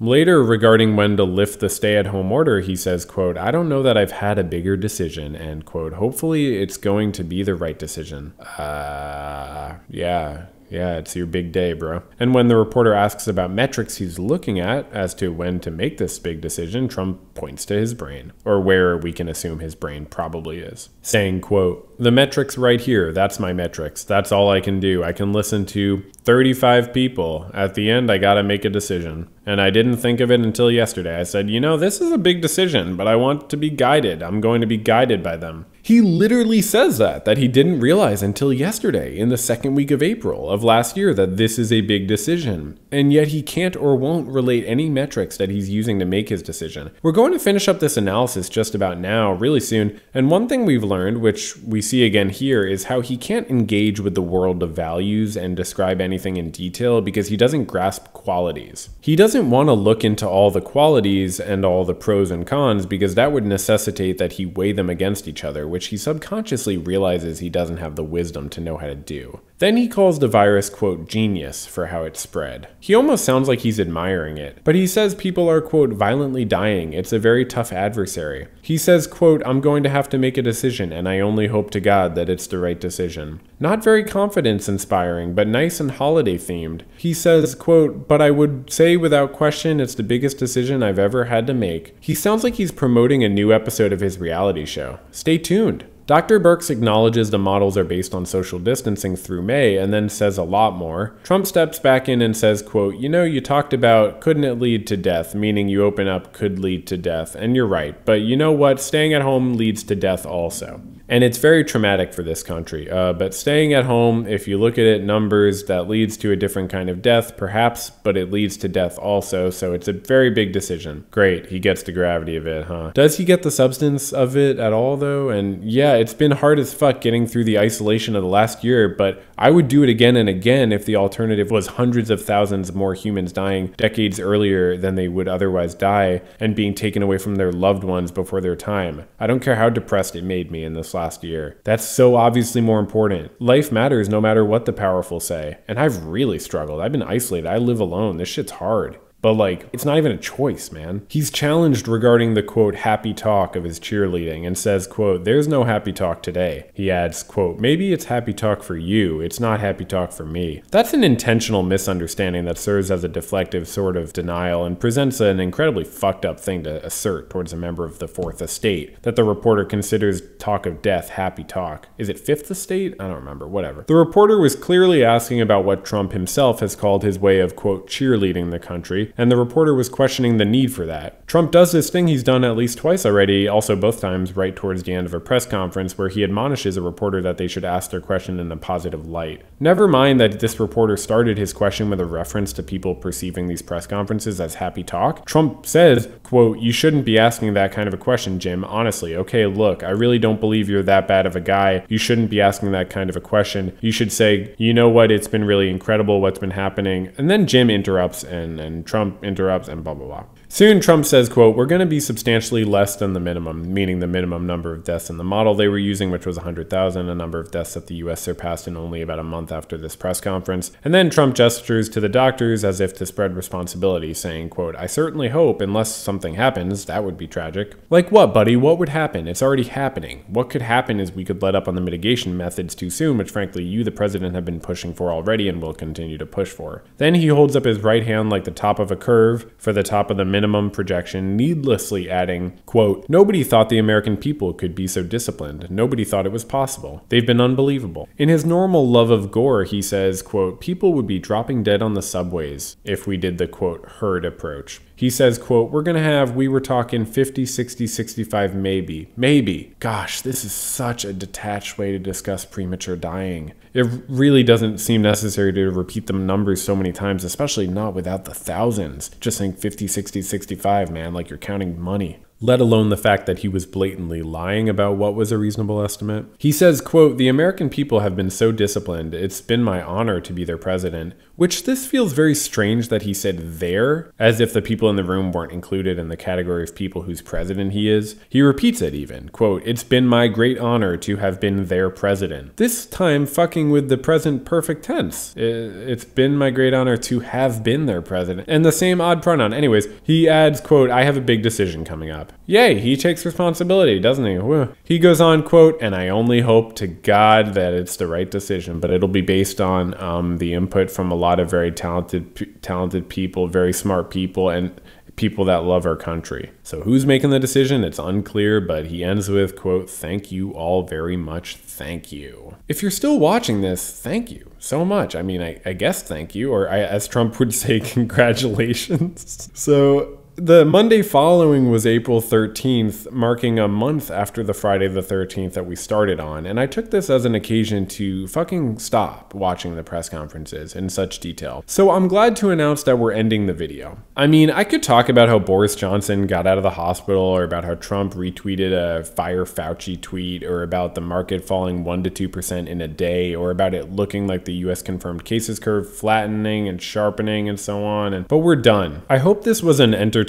and interesting look into the mind and obvious insecurities of the 45th war criminal, US president. Thanks for watching. I want to thank my Patreon patrons, the 2 coolest people alive at the moment. Maybe there will be 3 by the time this video is posted. Maybe there will be 1. It happens. But these people send actual money to support these videos, and that's amazing, and they're extremely cool. So if you would like this, if you like this video, and if you would like to see more videos like this, check out some of the other ones I have, but also consider supporting the channel on Patreon with a little few bucks. If you like this one, I would think you might like the one about Michael Scott's psychology, or maybe the one about All Gas No Breaks, or Not Even a Show, or just cool down with one of the shorter ones, or one of the nature walk ones, or just whatever. They all kick ass. Thanks for watching, y'all. I really enjoy making these, even though it takes like a ridiculous amount of work and effort, and I'm often like, what am I doing? But something compels me forward, and hopefully it's something interesting to other people. Feel free to send these videos to your friends or your enemies, and leave a comment letting me know what you think. Oh yeah, and subscribe, because I'm gonna be doing more stuff, whether people,